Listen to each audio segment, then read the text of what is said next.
Chapter 1420. The small forest at the east end of the amusement park was not big. There were high walls in front and on the right.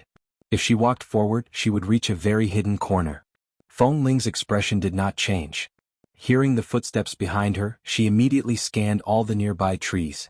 There were no amusement facilities here and few people would come here. She engraved the height and position of all the trees, as well as the location of the slightly taller grass in front of her into her mind in a second, automatically analyzing it into the best map for escaping in the wilderness and capturing the enemy.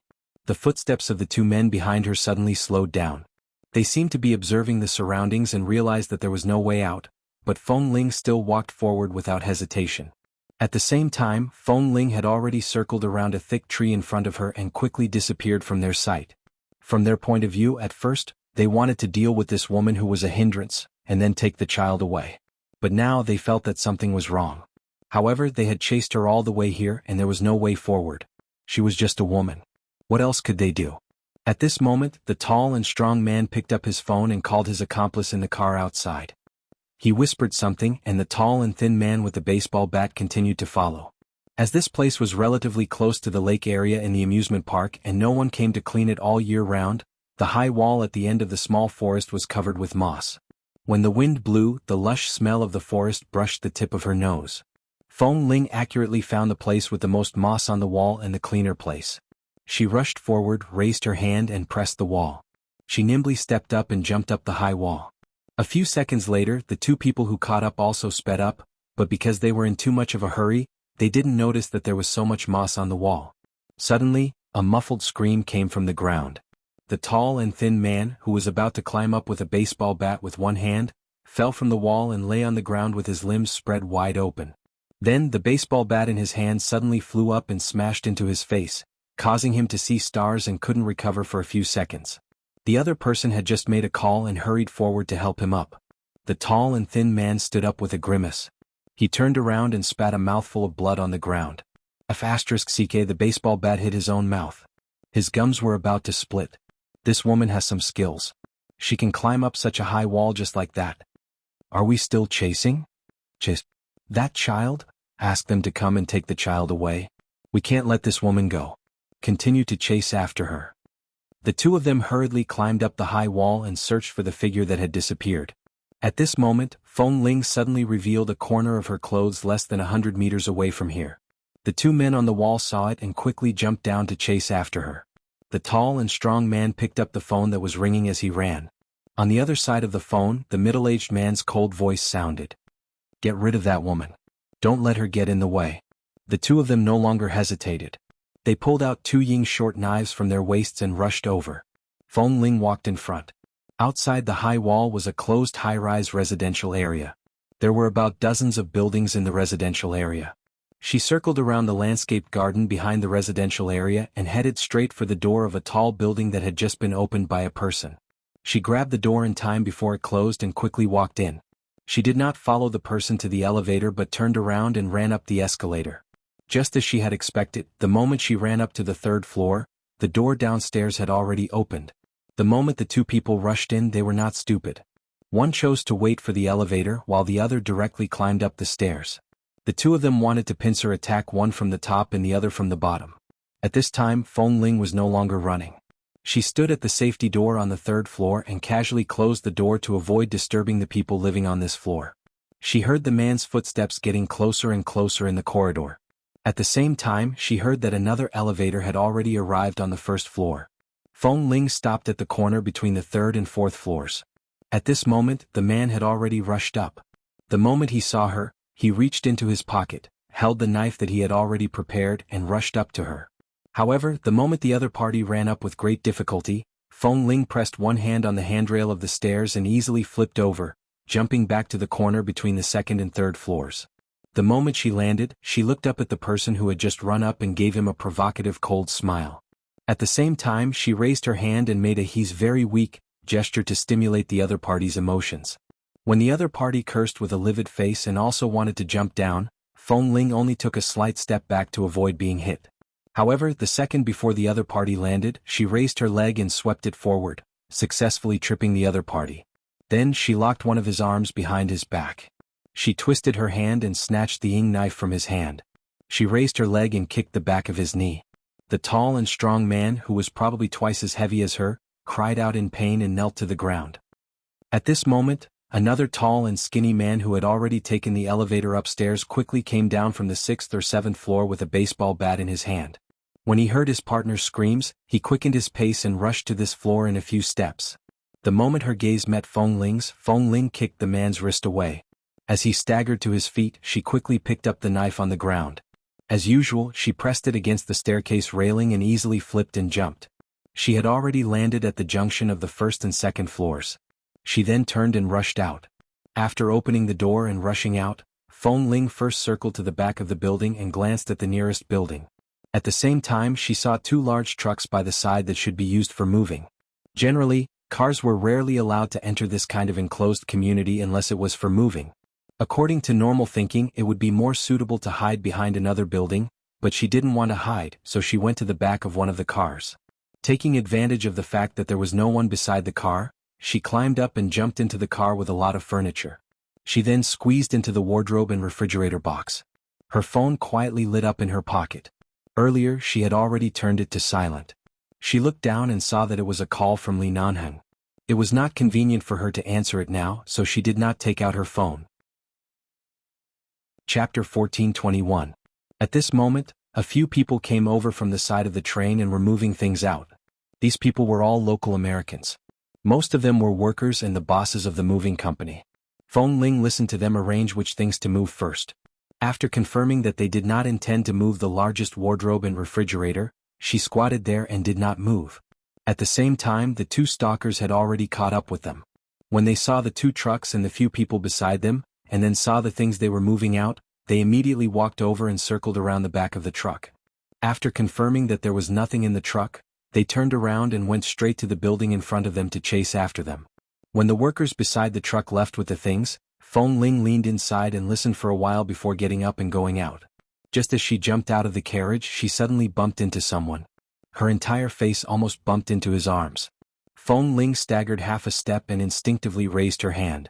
Before she could recover from the pain in her nose, she heard the man's voice. "You're not answering the phone?" Feng Ling looked up and saw that Li Nanheng was standing in front of her. His cold brows were slightly raised. Her expression instantly relaxed. "I was hiding from someone earlier. I was afraid that I would make a sound, so I didn't answer. The phone is silent in my pocket." At this moment, the 2 people who had just bypassed the building seemed to have sensed that something was wrong. They suddenly turned back and happened to see the man standing with Feng Ling. The moment they saw Li Nanheng, the 2 of them exchanged puzzled looks as though they were considering if they should go over. "Didn't you say you were going back to the Feng family? Why did you come out alone in broad daylight?" Li Nanheng had a smile on his face that the 2 people standing far away could not understand. They could not hear what he was saying, but they were certain that he and Feng Ling knew each other. "How did you come here? Have you gone to see little Momo?" Feng Ling leaned toward the back of the truck and asked softly. "When I passed by the Ferris wheel, I saw your old madam with her servants and children. I've already arranged for them to be in the security room of the amusement park. I called someone to guard them. Don't worry." With the experience of fighting together many years ago, she could immediately understand each other's thoughts with just a glance and a word. Just now, she was indeed trying to buy time for the old man and the child to be rescued, and she also knew that Li Nanheng would definitely come after the previous call. Feng Ling was relieved and didn't ask any more questions. She turned to look at the 2 men and said lightly, "It's good that you've successfully moved them away. There's no need to continue walking the dog. You can start killing." Li Nanheng glanced at her, and Feng Ling also turned to look at him. They looked at each other tacitly. When she looked up, she saw the black light in the corner of the man's eyes. She knew that the man's eyes were really gradually recovering. It wouldn't affect anything even if he came out alone. The 2 of them were very close, so close that her hand was almost pressed against the man's muscular forearm. Li Nanheng, who had almost recovered to his previous state, was standing beside her. They were just 2 stalkers. What was there to hesitate about? Feng Ling turned to look in that direction. Not far away, the man holding the baseball bat received Feng Ling's gaze and immediately sized up Li Nanheng warily. He clenched the baseball bat in his hand and did not dare to act rashly. "Oh, do you want a fat one or a thin one?" The smile on Li Nanheng's face became even more obvious, as though he was discussing whether the 2 of them wanted to eat spicy or not. "I say, do you dare to bring me along when you return to the Feng family next time?" I have to find an opportunity to curry favor with the old madam and the old master. You have to create an opportunity for me, right? Feng Ling, I think old Madame Feng was quite frightened earlier. I'll drive you back later and go straight to the Feng family's house. Why don't you stay in the Feng family for a night? Feng Ling, there were quite a lot of people in this neighborhood. They came and went, and it was a bustling and expensive residence. There were people of all nationalities and colors. Everyone was rushing out or rushing back.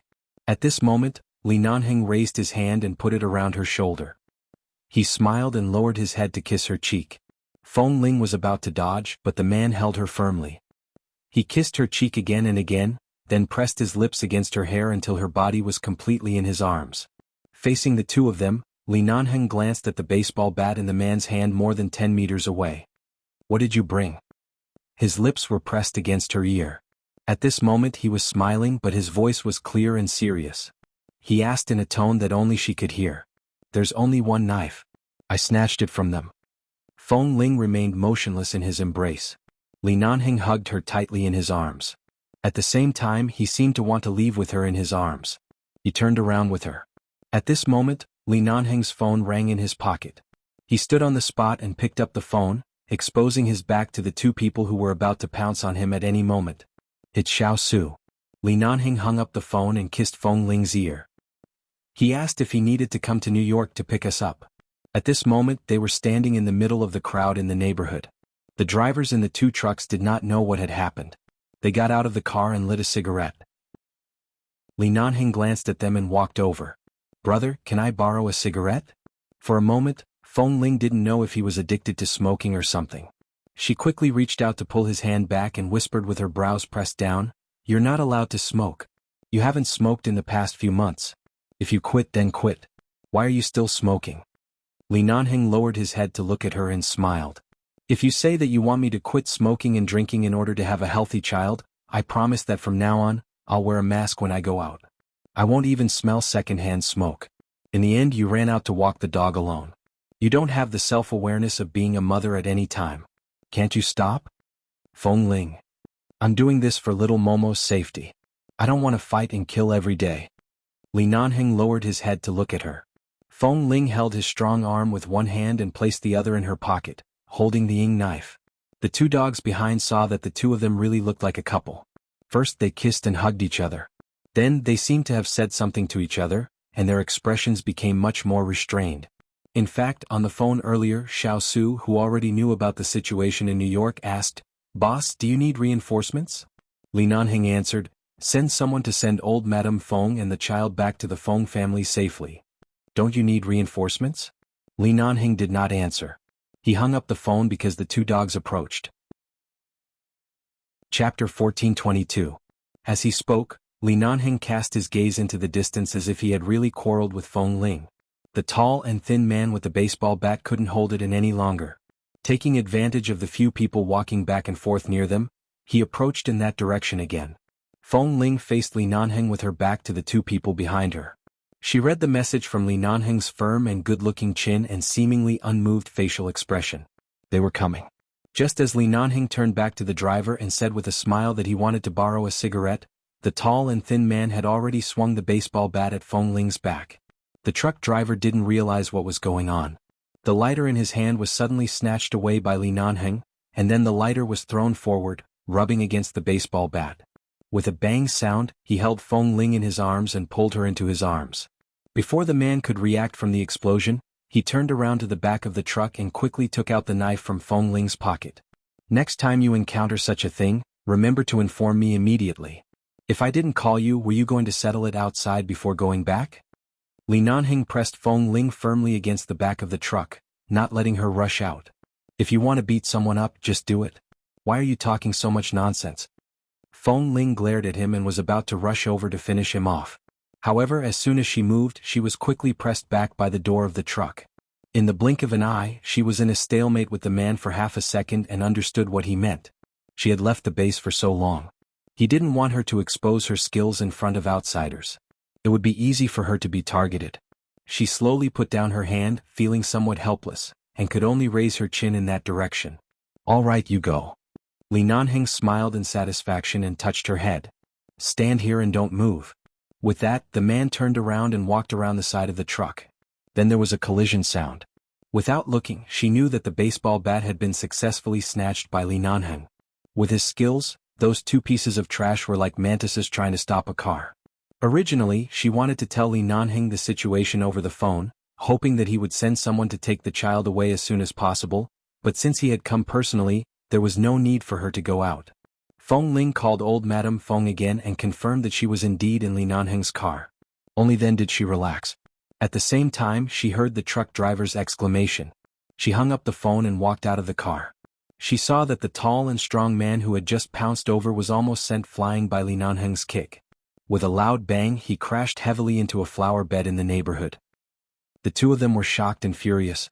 After all, they didn't know the situation of the Feng family and the people around Feng Ling originally. They only wanted to deal with that woman, but they didn't expect such a powerful character to appear halfway. Moreover, that woman clearly had some skills. She didn't even need her help. "Who are you?" the tall and thin man asked with a cold expression. Li Nanheng did not answer. He raised his leg and flew up. Before the man could react, he let out a cry of pain and swept him to the ground. At the same time, he reached into his pocket but hesitated. It was not suitable to use a knife or a gun in a crowded place. In the end, he punched the man's head that had just been raised back to the ground, making a muffled sound. The other party's nose instantly bled. He fell to the ground in pain and covered his face. In the next moment, another person suddenly shouted and pounced over. Li Nanheng quickly dodged and hit him with his elbow. Feng Ling took a look and ignored them. Hearing that it was almost a physical fight, she called the Feng family. After explaining the situation, she put down the phone and turned back to see that the two people had fallen to the ground and could not get up. The sound of police cars was approaching. Li Nanheng glanced at Feng Ling leisurely and then turned back to look at the driver who was standing by the truck and slowly applauding in surprise. "You called the police?" The driver nodded and looked at Li Nanheng with admiration. Li Nanheng snorted and ignored the two people on the ground. It was good to call the police. It saved them the trouble of solving it themselves. Although they were just small characters, it involved the one family. The matter was dirty and troublesome. He walked back to the back of the car and saw that Feng Ling was standing there waiting for him. She had never been good at hiding behind others, but today she was quite obedient. She knew that she was carrying the Feng family's reputation and safety on her shoulders and could not cause trouble in public. The two of them were only a meter apart until Li Nanheng said, "Go back to the Feng family?" And go back to the Feng family. Feng Ling saw that the man was not even panting. Could be seen how useless those two were. On the way back. "You actually slipped away for so long with just these two trash? Don't you know how precious your time is?" "I wanted to send them away. After all, the elderly and children are in the amusement park. I didn't want to attract the attention of their accomplices. I wanted to lure them away, but you suddenly arrived." Feng Ling paused and said, "How precious is my time? I don't have a job right now. I'm so idle that I'm about to grow hair. How is it precious? Every minute and second of your time belongs to me. If you're free, you should stay at home and love me."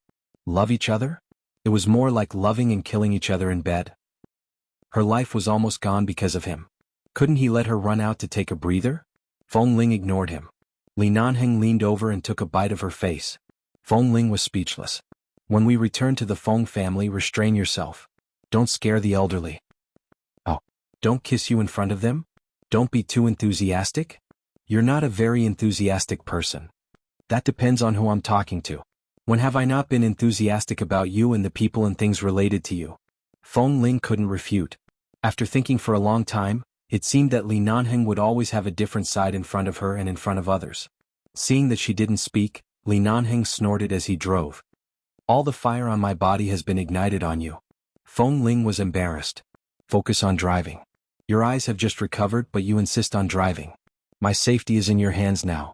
Even if I didn't get into trouble in the hands of those two stalkers, I'm afraid I'll die under your steering wheel. Watch the road. Don't keep looking at me."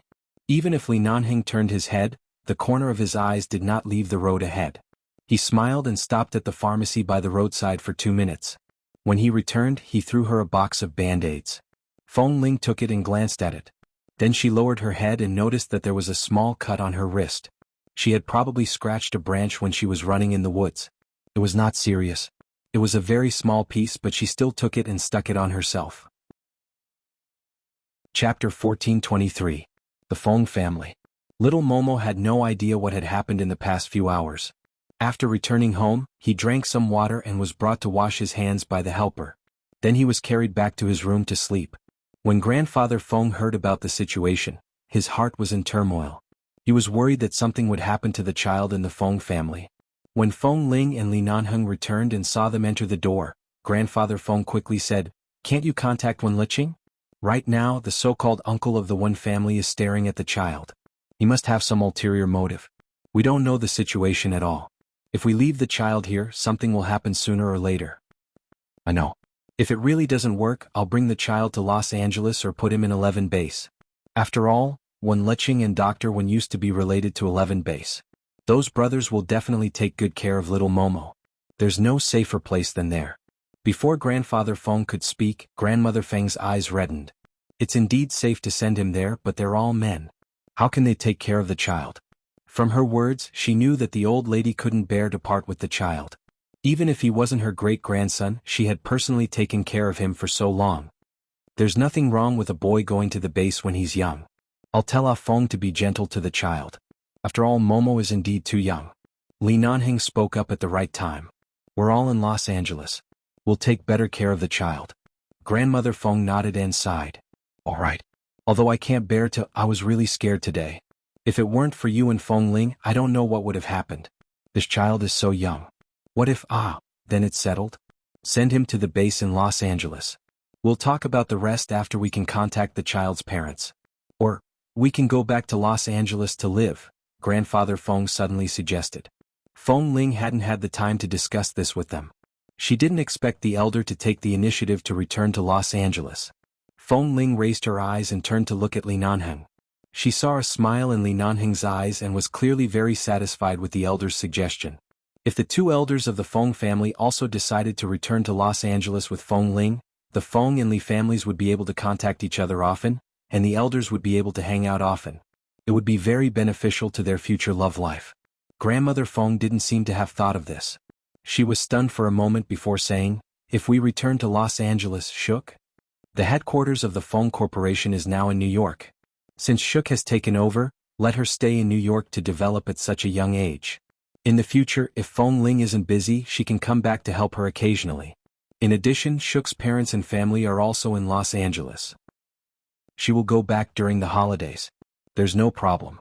After speaking, Grandfather Feng turned his attention to Li Nanheng, who had been standing with Feng Ling since he entered the door. He looked at him seriously for a while and asked, "How have you been recently? Are your eyes healed?" Li Nanheng curved his lips and smiled politely at Grandfather Feng. "All right, thank you for your concern, Elder Feng." Looking at Li Nanheng, who was standing by Feng Ling's side, Elder Feng couldn't help but recall when the Feng family wanted Feng Mingzhu to marry him. At that time, Li Nanheng was definitely not as easy to talk to as he was now. Especially when it came to Feng Mingzhu, Li Nanheng had never been merciful or polite. At that time, when he arrived at the Feng family, it was as though there was something separating him from the Feng family. Just a faint glance from him made him shudder. But now that he had returned to the Feng family with Feng Ling, his brows were much gentler. He was no longer the arrogant Li Nanheng. Grandfather Feng nodded and smiled. "It's good that you're fine. You and Feng Ling have come together step by step for so many years. Although her grandmother and I haven't witnessed much, we know that you're unyielding. You can distinguish between liking and disliking you two clearly." The elder did not directly point it out, but he vaguely mentioned Li Nanheng's lukewarm attitude toward the Feng family. The smile on Li Nanheng's lips did not fade. His tone was very light. "The difference between people is too obvious. Of course you should distinguish between liking and disliking." Feng Ling raised her brows and glanced at him. Li Nanheng did not look at her, but it did not mean that he did not receive her gaze. His words were full of meaning. Grandfather Feng understood. Although both of them were his granddaughters, Feng Mingzhu had done too much wrong. If she had only made a mistake because of her personality as a family, they would have tolerated and forgiven her. However, she was so wrong that even her parents had died. After being controlled by the police for so many years, the two of them had never visited her. However, she was still a granddaughter, and it was inevitable that their hearts would be hurt. Thankfully, Feng Ling was outstanding enough. Although Baigu was a little indifferent and didn't know how to act coquettishly in front of the elders, she was a child that they could rest assured about. In the past few years, the two of them had felt much better. Grandma Feng didn't want to think about those things anymore. She stood up and said, "We can go back to Los Angeles, but we can't enter the base. We don't know what happened to little Momo inside. The base is officially controlled. It's true that we can't casually enter. Even Ah Feng can't let us in," Feng Ling said. "But we can pick up the child every week and let you accompany him for a day and a half. After that, we can send him back. There will always be someone watching him. Is that okay?" All right. That's fine. We can guarantee the child's safety and let us see him occasionally. That's fine." The old lady smiled. The matter was settled and Feng Ling's heart was finally at ease. She was originally worried that the two elders would be sad and frightened. She and Li Nanheng stayed at the Feng family's home for dinner. That night, Feng Ling planned to return to the condo to stay, but the two elders mentioned that they were preparing to move back to Los Angeles in the next few days. There were still many things to discuss with them, so she stayed at the Feng family's home. The Feng family's residence in New York was also a villa. There were many guest rooms. There were few people in the family and there were many empty rooms. Li Nanheng could stay in any one of them for a night. Originally, Feng Ling thought that he would restrain himself on account that this was the Feng family.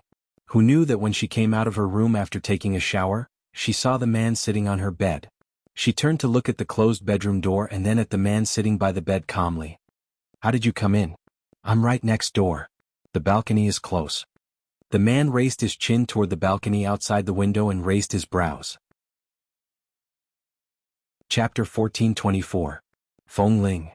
You really don't change. Li Nanheng was unmoved by her mockery. He watched as she came out wrapped in a towel after showering. "If I had known that you would be like this after showering, I would have jumped over every day to watch you at the base." Feng Ling's expression faltered. She recalled that he lived next door to her in the base. At that time, the balcony outside was very close and he could come over at any time. However, Boss Li was very prideful. Almost every time he knocked on the door openly and used all kinds of tricks. He didn't even let her off when she was a man. She did not speak and turned to pick up the hairdryer. Before she could dry her hair completely, she suddenly heard her phone ring. She walked out and picked up the phone to see that it was Qin Shuk. She picked it up. "Shuk." A resentful voice came from the other end. "When are you coming back?" Feng Ling's face was filled with confusion. "Where are you going?" "Back to your apartment in New York. Brother-in-law has arranged for me to wait here for a day. It's already so late but you still haven't come back. I'm about to die of boredom, okay?" Qin Shuk said as she nibbled on the hamburger in her hand. "Thankfully there are a few restaurants near your house that can deliver takeout. I asked for something to eat. Otherwise when you come back you'll see me starving to death here." Feng Ling turned to look at Li Nanheng, who had clearly forgotten about Qin Shuk. "You're at my place? I'm going back to the Feng family. I don't think I can go back tonight. Why don't you call a car to pick you up now?" After a few seconds of silence, an angry voice suddenly came. *CK. Where's Li Nanheng? Is he on your side? He's here. Ah, this bastard. He said he didn't know the password to your apartment and was afraid that he wouldn't be able to enter when he went back. He asked me to stay and watch the house. I've been guarding your place for so long, but the two of you went back to the Feng family freely, leaving me here alone to eat hamburgers. You're too much." Feng Ling coughed and lowered her voice to say, "I encountered something outside today so, I don't care. I don't want to listen to your explanation. Anyway, Li Nanheng offended me. I won't call him my cousin-in-law anymore." Qin Shuk hung up the phone angrily. Thinking about it, she still felt unhappy. Before she left, she saw the pair of men's slippers on the ground and stomped on them a few times before rushing out of the door.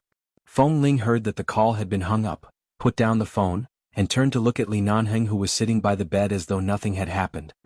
"You left Qin Shuk at home and left. You didn't even call her afterward to ask her to go home?" Li Nanheng glanced at her, his attitude sincere and serious, without the slightest hint of remorse. "Oh, she's still here? I don't have her number." Feng Ling. She was so angry that her temples were throbbing. This man was always irresponsible and unreliable to others. Feng Ling knew that Qin Shuk was probably angry right now. Based on her understanding of her, it would be at least 48 hours before she wanted to talk to them again. She lowered her head and held her phone, seriously sending a message to Qin Shuk to apologize. As she was sending the message, she suddenly felt a warm breeze on her hair that had not been completely dried. She turned her head and saw that Li Nanheng had gone to the bathroom to take out the hairdryer and was drying her hair. She glanced back at him. "It's useless to coax me now. Qin Shuk is angry." "And what did she say?" Li Nanhing didn't think much of it. He gently lifted her hair with his hand. He had never done such a thing before and didn't know how to blow it, but he still tried his best to keep the hairdryer at a certain distance from her hair and slowly blew it. She said she will never call you cousin-in-law again. Oh, she can call me whatever she wants. Anyway, the position of cousin-in-law belongs to me. Feng Ling didn't know whether to laugh or cry. After sending the message, she turned around and snatched the hairdryer back. I'll blow it myself. Go back to the guest room to sleep. Li Nanhing had no intention of leaving. The guest room is too cold. It's summer now. Oh, then it's too hot. There's no air conditioning. How can there be no air conditioning? I sat on your bed for a while. It's quite soft.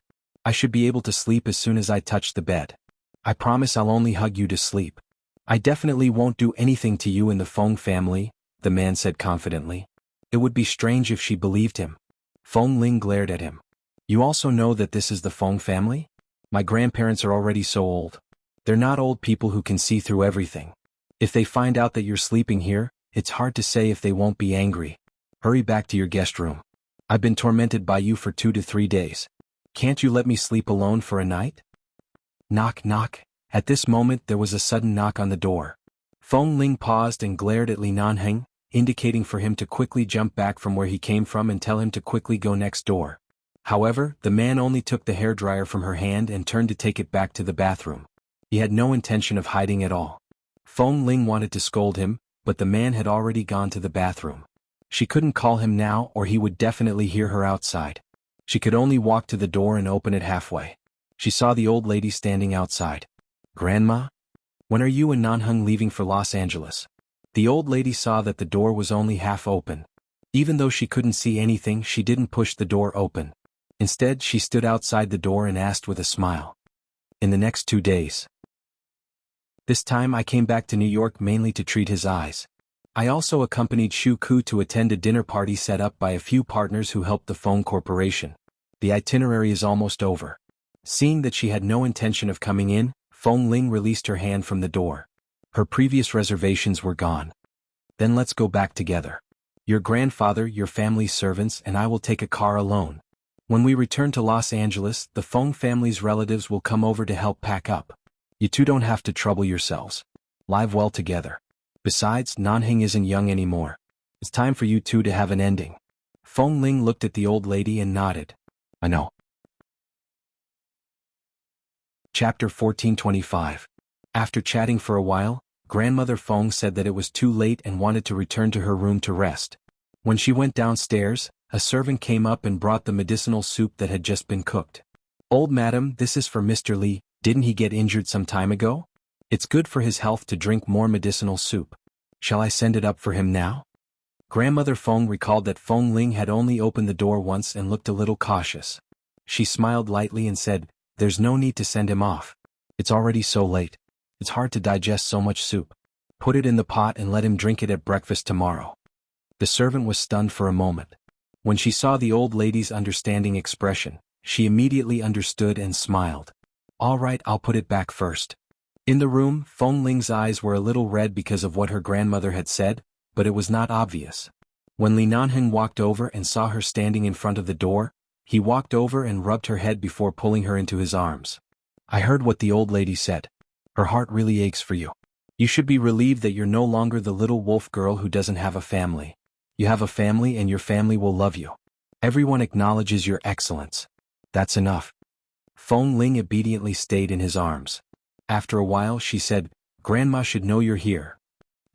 Then you can sleep here. Li Nanheng raised his brows. Before he could speak, he heard her say, Remember what you said earlier.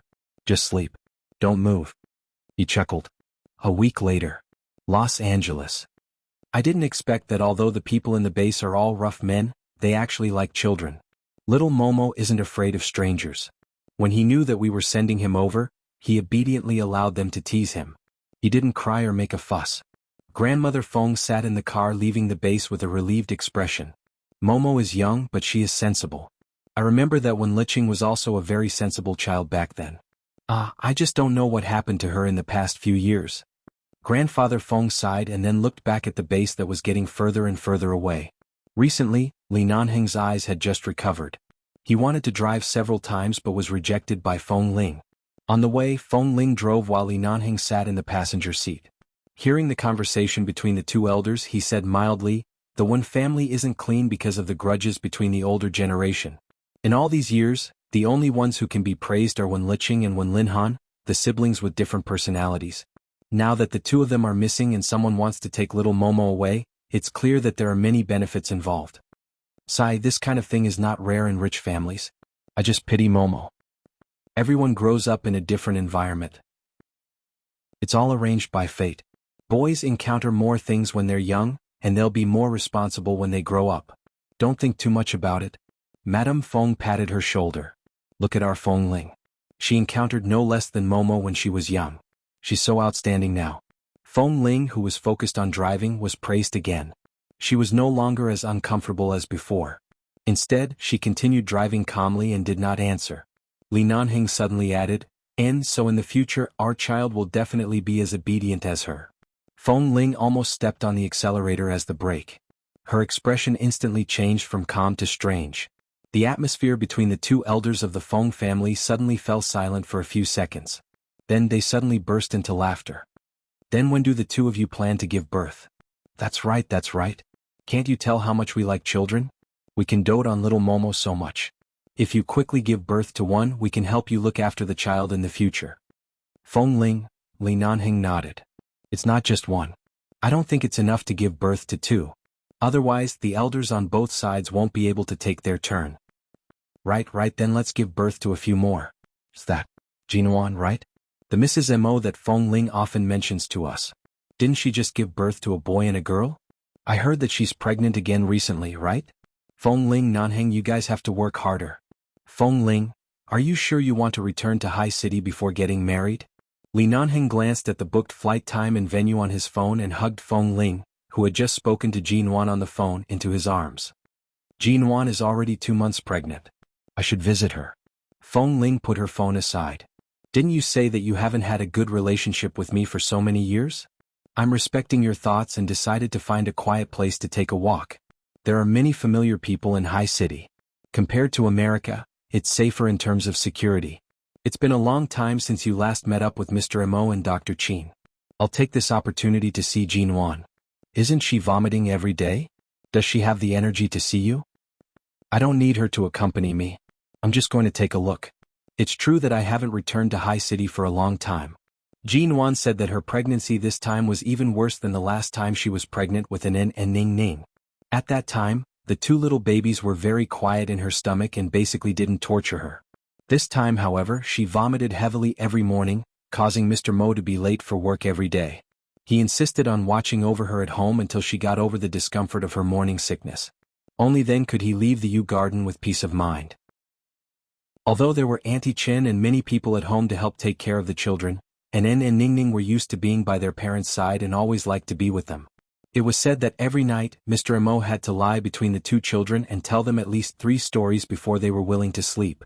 Moreover, Ningning always liked to hug her father's thigh to sleep, and An liked to hug her mother's stomach to sleep. As time passed, this became a habit. Recently, Jinuan had just become pregnant and had to take good care of her stomach, so she had to battle wits with the 2 little guys every night. The longer she tossed around before going to bed, the more she vomited the next morning. The doctor said that Jinuan's reaction in the early stages of pregnancy could not be controlled with medicine, but after the first 3 months she would improve. Seeing that there was only 1 month left, in order to calm his wife down, Mr. Mo simply sent An and Ningning to the Mo family and let the 2 children torment Elder Mo. Elder Mo was very happy. He was willing to tell 10 stories every night. Jinuan was quiet, but she missed the children every night. During pregnancy, she was easily agitated and would occasionally cry, which scared Mr. Mo so much that he moved back to the Mo family with Jinuan and the servants. In this way, the children would be accompanied by the elder, and Jinuan could also see the children. Everyone was happy. Feng Ling felt that it was necessary for her to see the 2 cute and clingy little guys and let Li Nanheng experience the atmosphere of being a father in advance. Chapter 1426. High City Airport. Jinuan sat on a bench at the exit of the airport, crying with snot and tears. She had been crying for a full 10 minutes. Mo Jingshan coaxed her for a full 10 minutes. In the end, he called Auntie Chen, who had followed him, to buy a cup of sweet milk for her to drink. Jinwan was still sobbing as she drank the sweet milk. She turned her head away and ignored him. Auntie Chen didn't know whether to laugh or cry. Feng Ling and Li Nanheng walked out of the safety gate of the customs passage. When they walked to the exit they saw this scene. Yo, why did you quarrel at the airport? Li Nanheng put one hand in his trouser pocket and walked over. Feng Ling saw that Jinwan was crying and thought that something had happened. After all, the Jinwan she knew was not a person who liked to cry. Even if she was really unhappy, she was a person who could endure it. Why did she sit here and cry? What's wrong? What happened? Feng Ling leaned forward and saw that Jinwan's eyes were still red. Jinwan took a look at her and sniffled. It seemed that she had cried too much and couldn't speak for a while. Mo Jingshan, who was sitting by the side, took a look at Li Nanheng. How do your eyes feel recently? Li Nanheng curved his lips. Not bad. A few days after the surgery they were a little blurry. These days they've recovered a lot. Other than the occasional pain and itchiness when I overuse my eyes, they're no different from before. What did Dr. Yorko say? He said that she still needs external massage for at least 2 months, but now it basically doesn't affect her life. Li Nanheng glanced at Jinwan as he spoke. What? Did you make your wife cry? Auntie Chen stood by the side and quickly said, It's because after Mrs. Mo got pregnant this time, I don't know what kind of little ancestor she's pregnant with. Ever since she got pregnant, her emotions and temper have been especially sensitive. I think it's because the morning sickness this time was too severe and caused her to suffer. If she doesn't eat the things she likes to eat, she will want to cry. Just now Mrs. Mo saw that there was a milk tea shop selling there and said that she wanted to drink milk tea. Mr. Mo thought that milk tea was not good for her in the early stages of pregnancy, so he didn't let her drink it. In the end, Mrs. Mo has been crying ever since. Li Nanheng, Feng Ling. Li Nanheng glanced at Jinwan, who was still angrily drinking sweet milk and ignoring Mo Jingshan. Is a pregnant woman so scary? Mo Jingshan, on the other hand, was calm. He glanced at him indifferently. When Feng Ling is pregnant, you can feel it yourself. Feng Ling, our Feng Ling doesn't like to cry so much. Besides, it's just a cup of milk tea, so what? There are no real tea leaves in the milk tea outside. Don't mistreat your wife's mouth. Li Nanheng said as he looked around to see if there was a place that sold milk tea. For Jinwan's sake, he planned to buy a cup for her. After all, this woman's eyes were red when she cried, and she looked really pitiful. Oh, Mr. Li, you haven't become a father yet. You don't understand these things. Mrs. Mo really can't drink these things now. Besides, when a woman is pregnant, she is always very greedy. Recently, she has eaten a lot of junk food because of her gluttony. Mr. Mo is also doing this for his own good. Before Auntie Chen finished speaking, Jinwan had already burst into tears again. She leaned her head against Feng Ling's arms and cried out in grievance. Mo Jingshan turned back to look at her. Seeing that she had actually gone to find Feng Ling to act coquettishly, he was so helpless that the veins on his forehead bulged. Then he received Li Nanheng's cold and mocking gaze. Mo Jingshan coldly glanced at him. He did not speak, but his gaze was clearly saying, Don't be anxious. You're almost at this step. Auntie Chen smiled helplessly by the side as though she had long been used to it. Women are very fragile when they are pregnant. Recently, Mr. Mo didn't allow her to hug In and Ning Ning to sleep. As a mother, her psychology must have been affected. It's inevitable that she will be emotional during pregnancy. Mrs. Mo's temper is so good. When she is pregnant, she will occasionally quarrel with Mr. Mo and act coquettishly. It's quite cute. Hearing that Auntie Chen actually said she was cute, Jinwan cried even louder. I'm already a child's mother. What else can I love? With that, she continued to cry. Feng Ling was a little dazed by Jinwan's crying. She quickly patted her shoulder. All right, don't cry. If you continue to cry, I don't dare to imagine what it will be like when I am pregnant in the future. You rarely cry in the past. Is pregnancy so uncomfortable? Jinwan suddenly stopped crying. She raised her head from Feng Ling's arms and looked at her with a pair of red eyes for a while. Then she sniffed and stepped back. She then turned back to take a few tissues from Auntie Chen's hand. After wiping her nose, she looked at Feng Ling with red eyes and then at her stomach. She asked in a nasal tone, Are you pregnant? Feng Ling immediately looked a little embarrassed. No. Then she paused and said doubtfully, I don't think I'm pregnant. During this period of time, she and Li Nanheng had been doing it quite frequently, and they hadn't taken any contraceptive measures. In the past, he had basically been careful every time. Even when they were in the jungle, he respected her wishes and didn't take it in. But now, Feng Ling wasn't sure if she was pregnant. Anyway, she didn't seem to notice any signs of pregnancy. At the very least, she really didn't have any reactions like Jinwan's vomiting and crying. Jinwan sobbed again. She looked at Feng Ling's face and muttered, "You're too thin. It's not easy to get pregnant. You have to eat more." Feng Ling chuckled. "Weren't you also very thin when you were pregnant?" Auntie Chin interrupted. "Mrs. Mo has been eating a lot recently, but no matter how much she eats, she doesn't gain weight. Previously, when she was pregnant with an N and Ning Ning, she was also fed all kinds of delicious and nutritious food by Mr. Mo every day, but she still didn't gain weight. It seems that she only gained 20 pounds during her pregnancy. After giving birth, she already lost weight before she even finished her confinement. Now it's the same. She eats and drinks every day, but she just can't gain weight." Feng Ling smiled and glanced at Jinwan again, but Jinwan began to drink her sweet milk again. As she drank, she turned her head to say to Mo Jingshan, "I still want to drink milk tea. It tastes too sweet." Mo Jingshan's eyes were filled with a patient smile, but his words were serious and cold. "No." Seeing that Jinwan was about to cry again, Feng Ling quickly sat by Jinwan's side to talk to her and divert her attention. Chapter 1427. Finally, he coaxed Jinwan, who had been clamoring for a cup of milk tea, back to the car. Li Nanheng sat in the car and rubbed between his eyebrows, feeling that he had been keeping a distance from women for so many years. Women were really **king troublesome. But his Feng Ling should be fine. She didn't have too many women's emotions in her bones. On the way back, Jinwan still refused to talk to Mo Jingshan. She sat in the back and chatted with Feng Ling. One moment they talked about Feng Ling in the United States, and the next moment they talked about N and Ning Ning. When it came to the children, Jinwan was finally diverted by the brilliance of motherly love. She happily took out her cell phone to show Feng Ling the photos of the children. The two children were almost 3 years old. They were very fair and cute. N was a boy and really looked like his father.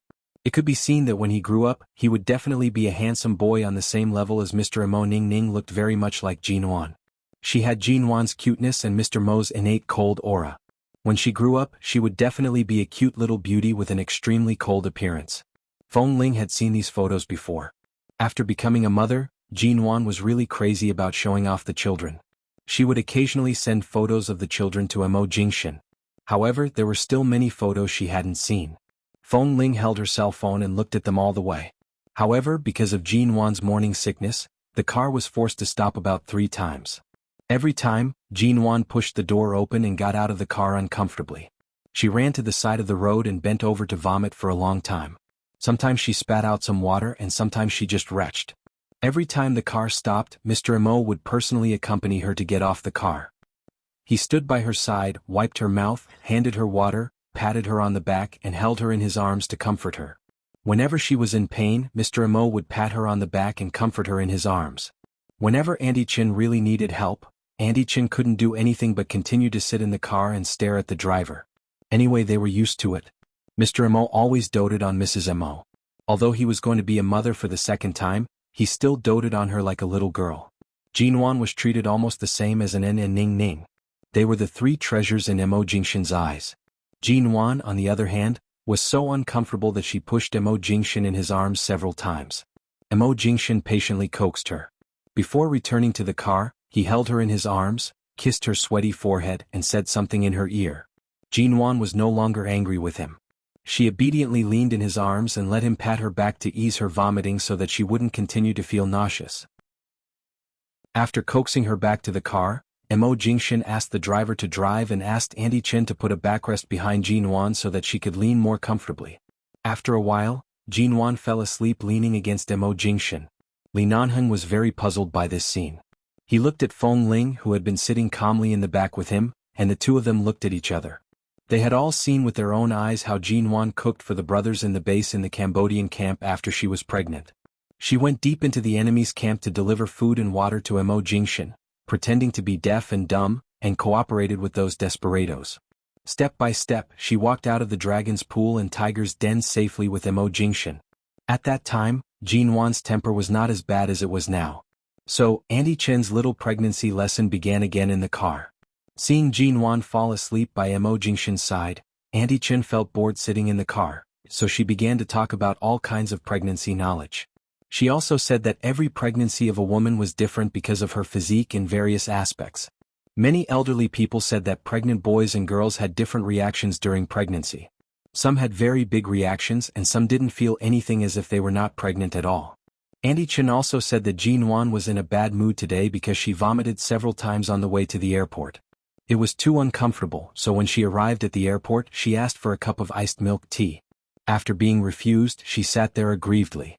Just now she was vomiting and carsick after pregnancy.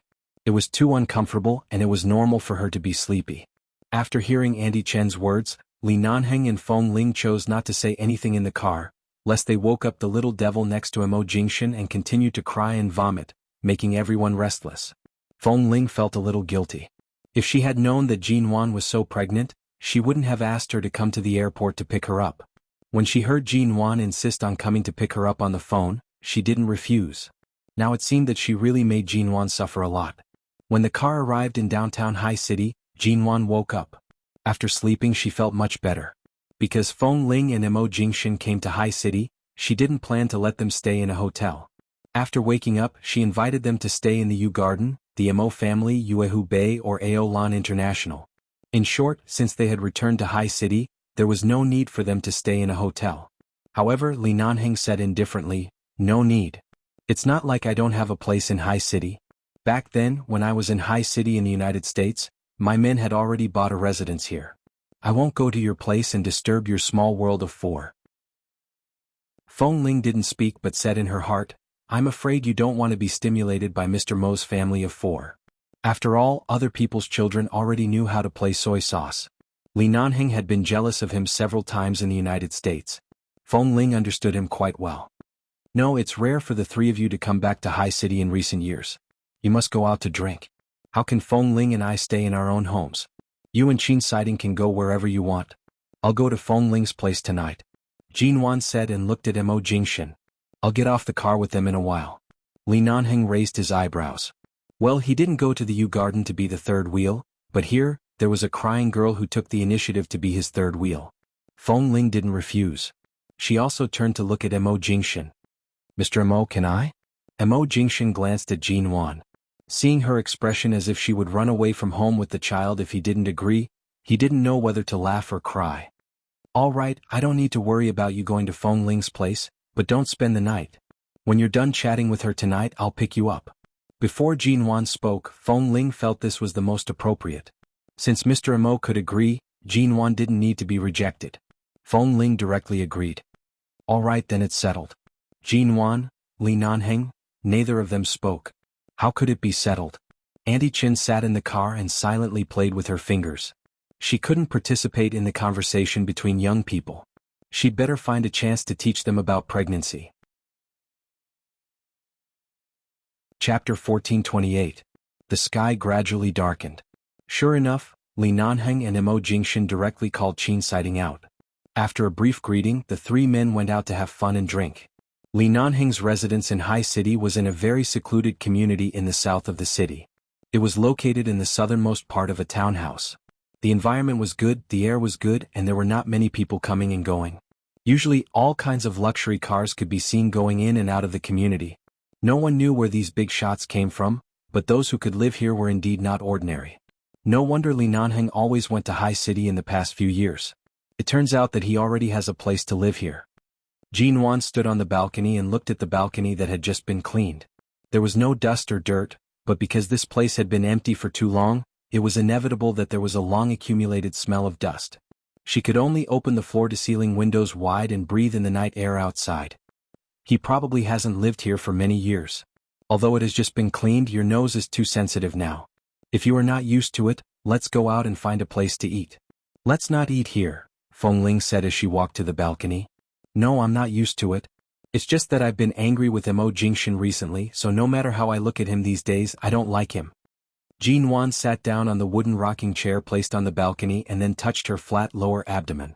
"I've only been pregnant for a few days this time, but Mo Jingshan threw Mo Shaoshan to the Mo family. I'm so angry." Feng Ling.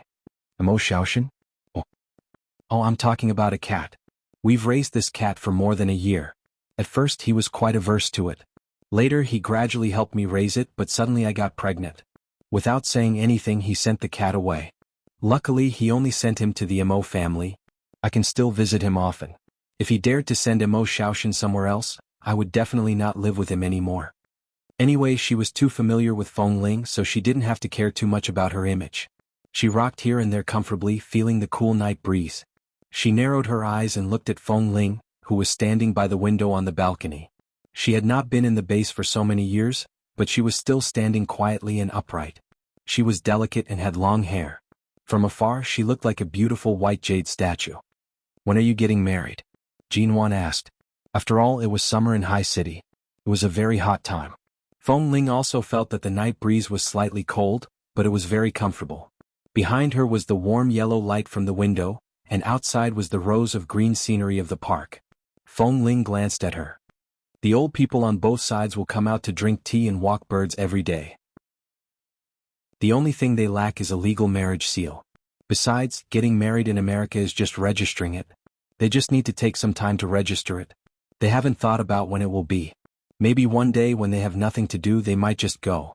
Feng Ling glanced at her. "You don't have anything to do." Jinwan continued to lie there and rocked. She nodded.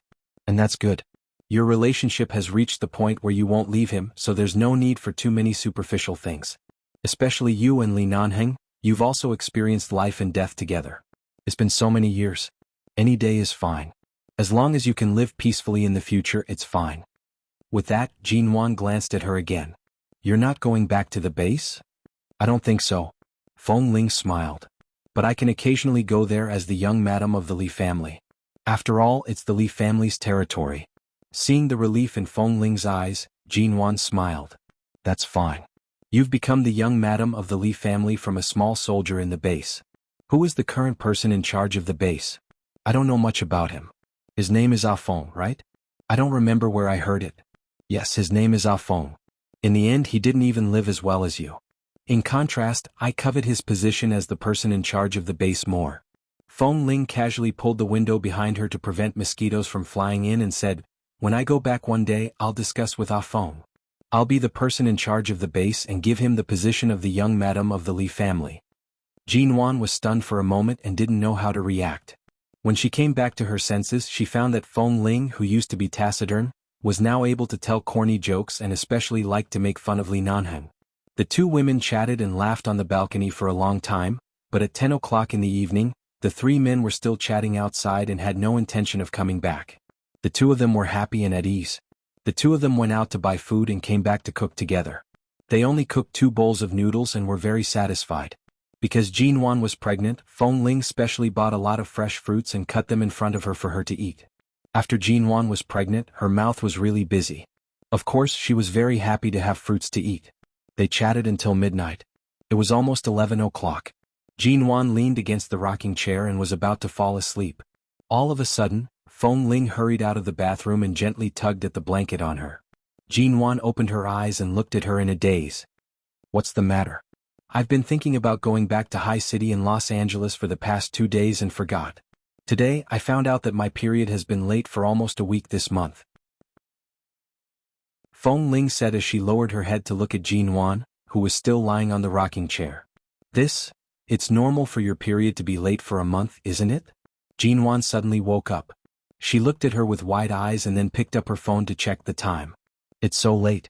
I wonder if there's anyone in the blood test department and the obstetrics and gynecology department in the hospital." Hearing her words, Feng Ling's expression froze. Obstetrics and gynecology department. Then she saw Jinwan calmly lift the blanket on her, sit up straight in the rocking chair, clear her throat, pick up her phone and poke the screen a few times. Before Feng Ling could see what she was doing, Jinwan had already put the phone to her ear. A few seconds later she said into the phone, "Hey Li Nanheng, your wife and child are in my hands now. If you don't hand Mo Jingshan back to me as soon as possible, I'll take your fiancé and unborn child to Syria to sell essential oil soap." Feng Ling, on the other side of the phone, Li Nanheng. Ling Li's story should be sweet with the little wolf cubs for a day or two, then it's about to end. I thank everyone for their love on behalf of little Feng Ling and Li Era. After Ling Li's story ends, it will continue with Mr. Qin's story. Ling Li's story is about a passionate collision between a hot-blooded man dressed as a woman, and Mr. Qin's story should be a different style of serious romance. I hope everyone will like it as always. Chapter 1429. On the other side, in a secluded luxury private room of a certain club, seeing Li Nanheng's stunned expression, Qin Sighting casually flicked his cigarette and glanced at him. What's wrong? After speaking on the other side of the phone, he hung up without hesitation, throwing out a huge smoke bomb for no reason. Even someone as agile as Li Nanheng was stunned for a few minutes. Just now, Mo Jingshan's crying spirit said, "Speak properly." Mo Jingshan put down the transparent square cup in his hand and looked at him indifferently. What did Jinwan say? Qin Sighting smiled. Jinwan said that my wife and child are now in her hands. If you don't hand Mo Jingshan back as soon as possible, she will take my wife and child to Syria. Li Nanheng repeated what someone else had said with an inexplicable expression. He then looked at the two of them. Did this woman's paranoia act up after she got pregnant? Mo Jingshan didn't comment. Compared with many people who talk nonsense, Jinwan's words are 100% credible. Li Nanheng's breath stopped. So, Qin Sighting also picked up the cup on the crystal coffee table, rubbed his slender fingers against the cup and said meaningfully, "She is reminding you that your wife is pregnant." Li Nanheng, Li Nanheng, Li Nanheng. After pondering for 3 seconds, Li Nanheng's expression changed very quickly. He threw the ice cubes from the ice bucket next to the wine cup into the glass with a lot of wine, stopped drinking and left. However, as soon as he walked to the door of the private room, he remembered what Jinwan said on the phone and suddenly looked back at Mo Jingshan who was sitting leisurely on the sofa. "Old Mo, come with me." Mo Jingshan's elegant brows moved slightly. "Me?" Li Nanheng didn't say much. He stepped forward and pulled Mo Jingshan up as if he were going to kidnap him. Mo Jingshan didn't struggle but just glanced at him as if he were crazy. Li Nanheng pulled him away, but then he thought about it and looked back at Qin Sighting who looked at him as if saying, "You'd better leave quickly. I'm happy to have some peace and quiet." "You come with me." Qin Sighting? "Where am I going?" "Give my Feng Ling a checkup. There's a doctor here. It's a waste not to use him." With that, Li Nanheng gave Qin Sighting a look, signaling him to follow quickly.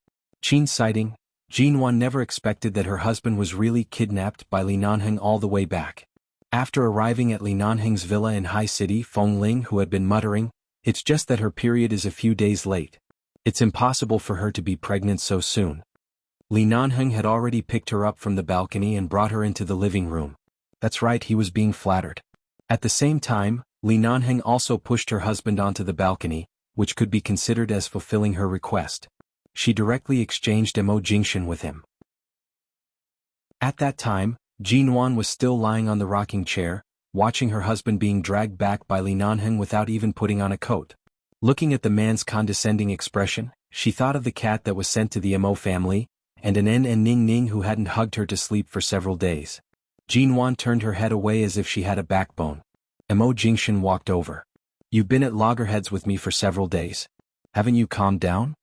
Jinwan timidly adopted a Cold War strategy. She didn't speak to show that she really hadn't calmed down. Mo Jingshan chuckled, bent over and suddenly pressed her down on the rocking chair. Jinwan was caught off guard and was pressed down by him. Although the man was careful not to press down on her flat abdomen, he still pressed her whole body into the rocking chair. The rocking chair swayed back and forth for a long time without stopping. The man was on top of her, one hand on the armrest of the rocking chair, the other holding her chin, forcing her to raise her eyes to meet his. As soon as she met the man's eyes, Jinwan's heart trembled. She wanted to avoid him but couldn't. She seemed to be locked under him. She turned to look inside the window. "Get up. There are several people here. They see us. We're legally married. What will happen if they see us? Get up first. Who was the one who said on the phone that you wanted someone to bring your husband back in exchange? You finally got me back and now you continue to ignore me with a cold face?" Mo Jingshan's hand on her chin was not heavy. It was almost a gentle caress. Seeing that she was lying motionless in the rocking chair, and seeing that she was still holding back her anger, he smiled and kissed her on the lips. "All right, when the pregnancy period is over 3 months, I'll have someone send the cat back to you, but be careful not to hold the cat. Although it is very clean, you should pay attention to what you should pay attention to." Seeing that he was willing to let her take the cat back, Jinwan finally looked better. "In fact, it's really nothing. It's just that Auntie Chin nagged you all day that you should avoid cats and dogs around you during pregnancy. I've been very careful and won't easily joke about my and the child's health. You fed it for so long. Aren't you afraid that it won't be used to the dried fish you feed it every morning after returning to the Mo family? If it gets angry and doesn't eat, what if it gets sick from hunger? The cat gets sick, it will. As far as I know, it not only eats dried fish in the morning at the Mo family, but now it even has 3 meals a day. I'm afraid it won't be happy to take it back now. I don't care. That's my cat. Without my permission, can you raise a cat at home? And you even gave it such a stupid name? No matter how stupid it is, it's only one word different from your name. Besides, aren't you already used to it? You clearly like it. I've seen you secretly feed it dried fish every morning. On the balcony, the Mo couple quarreled fiercely. From Mo Xiaoxin's name to whether An and Ning Ning could sleep in the same bed with Jin Wan, to not allowing her to drink milk tea at the airport, they never stopped. Through the window, Feng Ling was pressed down on the sofa by the man who suddenly came back and carried her to the sofa without saying a word. She was not without feet. He suddenly came back and carried her away. What was going on? Qin's sighting was poached by Li Nanheng in the end. In the end, Qin's sighting was poached over by Li Nanheng. Seeing Feng Ling's expression, he sighed helplessly. Forget it, he had made a bad friend. He could only admit defeat. Thankfully, Qin's sighting was a professional doctor. Although he was not an obstetrician, he was proficient in both Chinese and Western medicine. He asked Li Nanheng to go to the pharmacy to buy a stethoscope. He occasionally listened to her heart and then checked her heart rate. Finally, he put away the stethoscope and said lightly, "Call the Li family's 4 elders." Chapter 1430. Feng Ling, ? Li Nanheng glanced at Qin's sighting. What call? Tell them that old Li's family has a descendant. Qin's sighting glanced at Feng Ling calmly. Before he could say what to pay attention to during pregnancy, Li Nanheng had already looked at Feng Ling dreamily. Feng Ling also looked at him dreamily as though it was unrealistic. As soon as their eyes met, Feng Ling didn't know where the awkwardness came from. It was probably because Dr. Qin was watching in front of her.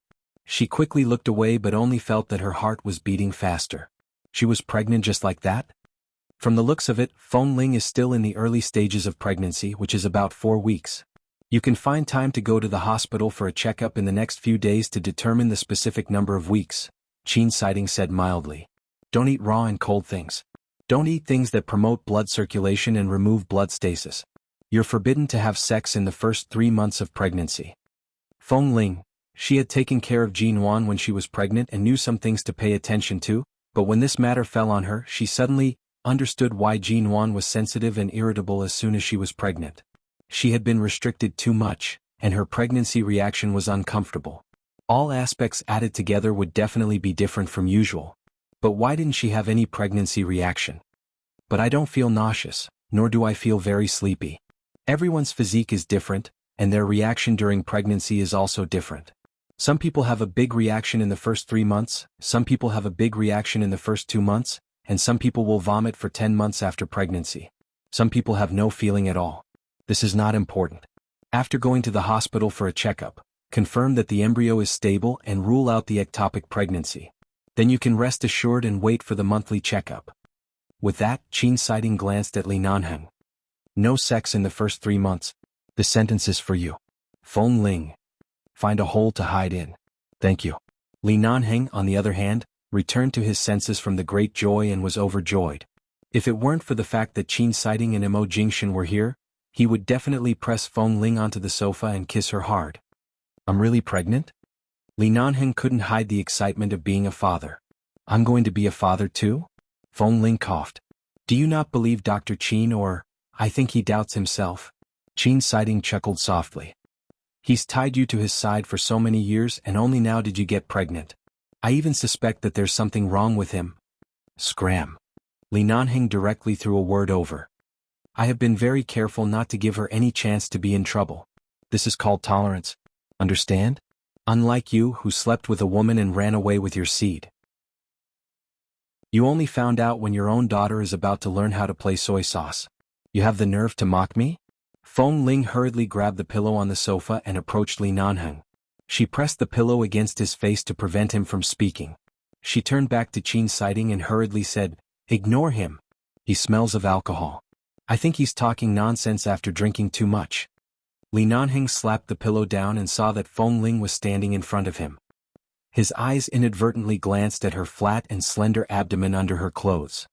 He changed his tone and said, "In the future, slow down when you stand up. Don't stand up so suddenly. After all, you're still pregnant. Don't make my heart palpitate, Feng Ling, it's not that exaggerated." Qin Siding sneered. "As expected, only you can control him. After you get married, dampen his spirit. Don't let this brat Nanheng be too arrogant. Otherwise, if your child is a daughter, he may dote on her. If it's a son, I'm afraid he'll throw him to the base. Furthermore, he'll be very domineering. You can't let him be. Otherwise, you won't be able to control him in the future."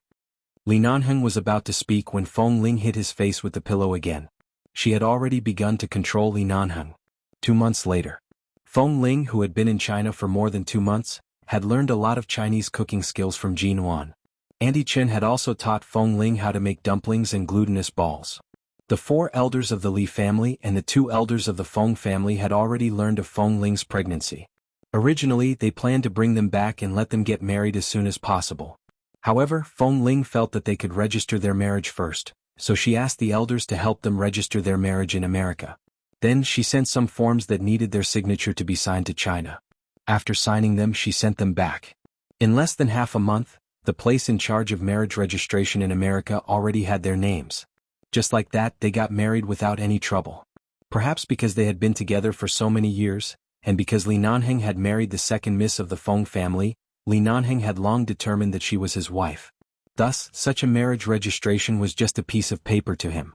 However, after confirming that it had been successfully registered, it was equivalent to Feng Ling being his legal wife in the future. However, he hadn't had the time to prepare for the proposal, and the wedding hadn't been decided yet. Feng Ling said that she didn't need these things. In addition, she finally had some pregnancy symptoms recently. Every day she always wanted to sleep, and when she woke up she would retch for a while. Although it wasn't as serious as Jin Wan's, it was indeed uncomfortable. In the end, she simply compromised. Even if she wanted to do these things, she would wait until after she gave birth. Right now, she definitely didn't want to go through too much trouble, nor did she want to wear those beautiful wedding gowns that had a body-binding effect to bind her stomach. There had to be a proposal and a wedding, but it didn't matter if they waited for a few months. After all, they had to give her the best. If they were too anxious, it would be too rushed.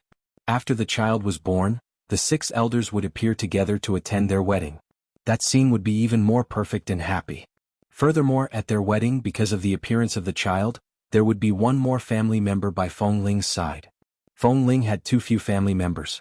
In the future, their child and him would be the most important and closest people in her life. It was precisely because Feng Ling was pregnant that Li Nanheng usually gave in to her. Now that she was pregnant, he did whatever she said. When his wife said she wanted to go east, Boss Li didn't care about his past reputation. Whoever dared to ask him to go west, he would be angry with them. Feng Ling said that the 2 of them had been in the United States for so many years and had too few peaceful days. Since they had returned to China, they should travel around the country and see the great rivers and mountains in China.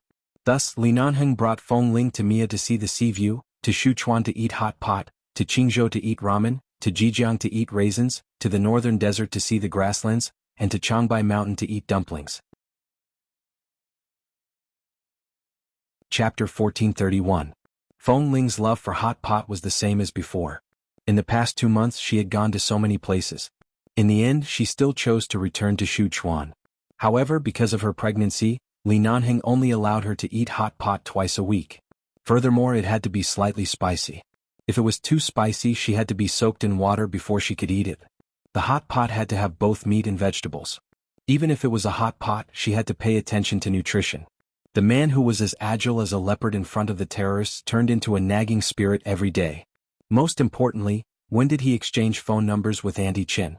He actually called Auntie Chen to ask about the various things a woman should pay attention to after pregnancy, as well as how to take care of her emotions, her physical and mental health, diet, and other aspects. One time, Feng Ling happened to hear that Boss Li was listening to Auntie Chen's teaching on the other side of the phone. He even took notes. She looked at the notes that were written down.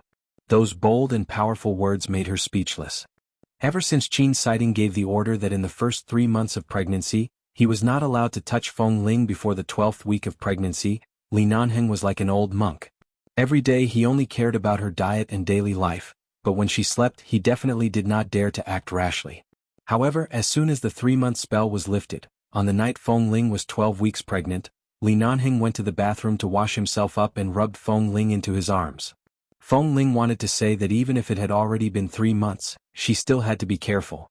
However, Li Nanheng insisted that Qin's sighting and the obstetricians in the hospital had said that it would be fine after 3 months. She just had to be careful not to indulge too much. She pointed at the light in the bedroom and swore that she would be gentler. Then she buried her head in his chest and sighed, saying that after the child was born, they would probably be like Mo Jingxian and Jin Wan. They would often be pestered by the child to sleep on the same bed. Their small world would only become smaller and smaller. Right now they needed to cherish it. In the end, Feng Ling could not stand this man's words and compromised under his strong arms. After all, Li Nanheng was Li Nanheng. He was not Mo Jingxian. If their child dared to disturb his sleep, he would probably kick the child off the bed without mercy. Thinking about this scene, Feng Ling felt that it was necessary to place the child by the elderly's side. Otherwise the child might be bullied by his own father. This night, Li Nanheng had indeed been gentle, but after all he had endured for too long. One time was not enough, so he did it again. However, he couldn't casually carry her to the bathroom for fear of danger, so he kept tormenting her on the bed. It wasn't until Feng Ling was really tired and sleepy that he retreated with a look of satisfaction. Feng Ling's biological clock was still very punctual. Even though she was a little tired last night, she slept soundly and woke up at 6 in the morning. Recently, she and Li Nanheng had been staying in the penthouse suite of a star hotel in Sichuan. They were all luxurious suites with kitchens and cubicles that allowed them to cook their own meals. Occasionally they would eat from the hotel and occasionally they would cook on a whim. She inexplicably loved to eat dumplings. In the past she didn't eat much. Some time ago she ate it at Auntie Chen's place. Later, when she went to Changbai Mountain, she ate it twice and accidentally ate dumplings with chives, eggs and shrimp. It was so delicious that she missed the taste every few days. Thus, after going out to eat hot pot yesterday, she dragged Li Nanheng to the nearby supermarket to buy a lot of flour and ingredients. Auntie Chen did teach her, but she didn't know if the food she made would taste good, so she got up early to prepare. Li Nanheng was still sleeping when he heard the whirring sound in the kitchen. It rang for a long time. Feng Ling had just called Auntie Chen. Auntie Chen had just taught her how to chop the dumpling filling. She was chopping non-stop, preparing to make dumplings later. Although he was satisfied last night when he saw Feng Ling sleeping in his arms in the second half of the night, he was still hard for a few hours. However, he was afraid that she wouldn't be able to take it since she was pregnant, so he repeatedly took a cold shower. He was afraid that the cold air would cool her, so after showering he sat in the living room for a while. When his body warmed up, he went to lie down by her side. After tossing and turning for a long time, he finally fell asleep when it was almost dawn. Right now he was really sleepy and slept for more than an hour in the kitchen. By the time Li Nanheng got up, Feng Ling had already made the noodles and was sitting at the dining table making dumplings. The room was quiet. It was raining outside today, and there was a dense layer of water and fog on the window glass. Feng Ling was wearing beige home clothes. She was as thin as Jin Wan, and even though she had been pregnant for 3 months, her belly still didn't show. It was said that many thin people didn't show their belly until they were 4 months pregnant. The woman was concentrating on pinching the dumplings with her head down. She was still a beginner when it came to making dumplings. The filling was done, but the dumpling skin was not very round at the beginning. The first dozen dumplings looked a little unsightly, but the next 20 or 30 dumplings looked more and more presentable. When she made more than 40 dumplings, she just found the right position with both hands and squeezed hard, and a perfect white and fat dumpling was formed. In the past, when Feng Ling was in the base, she especially liked guns. Now she really liked to learn how to cook. Perhaps nothing could make people feel the gift of ordinary life more than food. She learned very quickly. Usually, as long as she liked it, she would be able to quickly accept it. For example, the dumplings were becoming more and more presentable. The ones that were made in the back were all placed neatly on the table. They were not cooked yet, but they were already enough to make one drool. Such a dexterous Feng Ling was really amazing. It wasn't that Li Nanheng hadn't eaten this before. Especially living in America, he wasn't too sensitive to the food in China. He just liked to eat some Chinese food. However, at this moment, when he saw Feng Ling casually tied her hair up with a rubber band and focused on making dumplings, he felt inexplicably full of joy. Li Nanheng stood by the bedroom door and watched the scene in the dining room. At this moment, his heart was perfectly surrounded by the quiet atmosphere in front of him. Feng Ling seemed to be very satisfied with the dumplings she made. The little dimples on the corners of her lips that didn't often appear appeared because of her smile. Li Nanheng stepped on the thick carpet outside and leaned over from behind. He loosely held Feng Ling's waist. "You're awake?" "You." Feng Ling knew it was him and didn't turn her face. However, the man suddenly leaned over and bit her lips. At the same time he kissed her and didn't want to leave. "Aya, it's about time for it to be sweet. I think it's about time to change the next pair of CP tomorrow. The Li era who has been smeared with honey is so sweet that my teeth are about to fall." Chapter 1432. Li Nanheng didn't stop until Feng Ling's lips were about to turn red. "Do you want to wrap it together?" Feng Ling asked him. Li Nanheng watched as she became more and more skilled. "How can you eat so much? Is it a lot?" Feng Ling didn't eat too much or too little. It was a very healthy amount of food. Li Nanheng's appetite was considered normal among men, and he wouldn't eat too much or too little. Right now she had only wrapped dozens of dumplings. "I plan to wrap more. If the taste is good I can cook it tonight. If it's not good, it's delicious," Li Nanheng concluded. "You haven't eaten yet. It looks delicious enough. If it really tastes good, it definitely won't be worse than Auntie Chen's." As Li Nanheng spoke, he lowered his head and kissed her forehead. "Don't wrap it. These are enough. If you want to eat it tonight I'll take you out to eat. Don't work so hard." Feng Ling counted and found that she had already wrapped about 60 dumplings. She decided to round them up and began to pack up her things after exactly 60. Then she took out a portion to cook. After more than 10 minutes the dumplings were cooked. Li Nanheng came to the kitchen first and picked one out to taste. Feng Ling quickly said, "Blow it. Quickly blow it. Don't burn it." The window happened to be open and the wind blew in. Li Nanheng stood by the window and allowed the wind to blow the dumplings. He also blew it twice and put it in his mouth. Feng Ling stared at his expression. "How is it? Is it delicious?" Li Nanheng narrowed his eyes and then raised his eyebrows solemnly. He looked like a judge sitting on the bench of a food festival, recalling the taste seriously. Just as Feng Ling thought that he was going to keep her in suspense again, the man suddenly leaned down and kissed her lips. The tip of his tongue brushed against hers, allowing her to taste the dumplings he had made. It seemed that the taste was not bad. "Did you feel it?" The man kissed her lips again.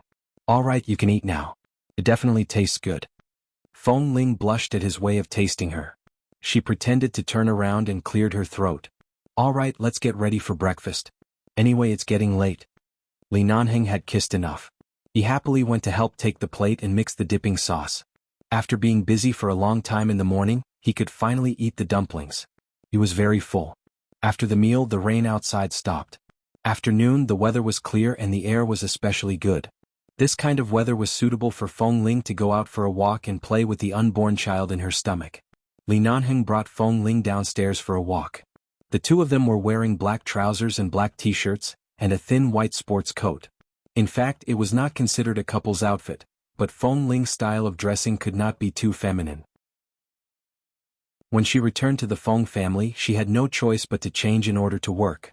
She was still used to dressing like this, and gradually, every time she and Li Nanheng went out, they would often wear standard black and white matching couple's outfits. In addition, Li Nanheng was extremely chauvinistic and possessive. When walking on the street, whenever a man glanced at Feng Ling, he would immediately hold her shoulders and press her into his arms, brazenly declaring ownership. It was as though a few big words were written on his face: "This is my wife."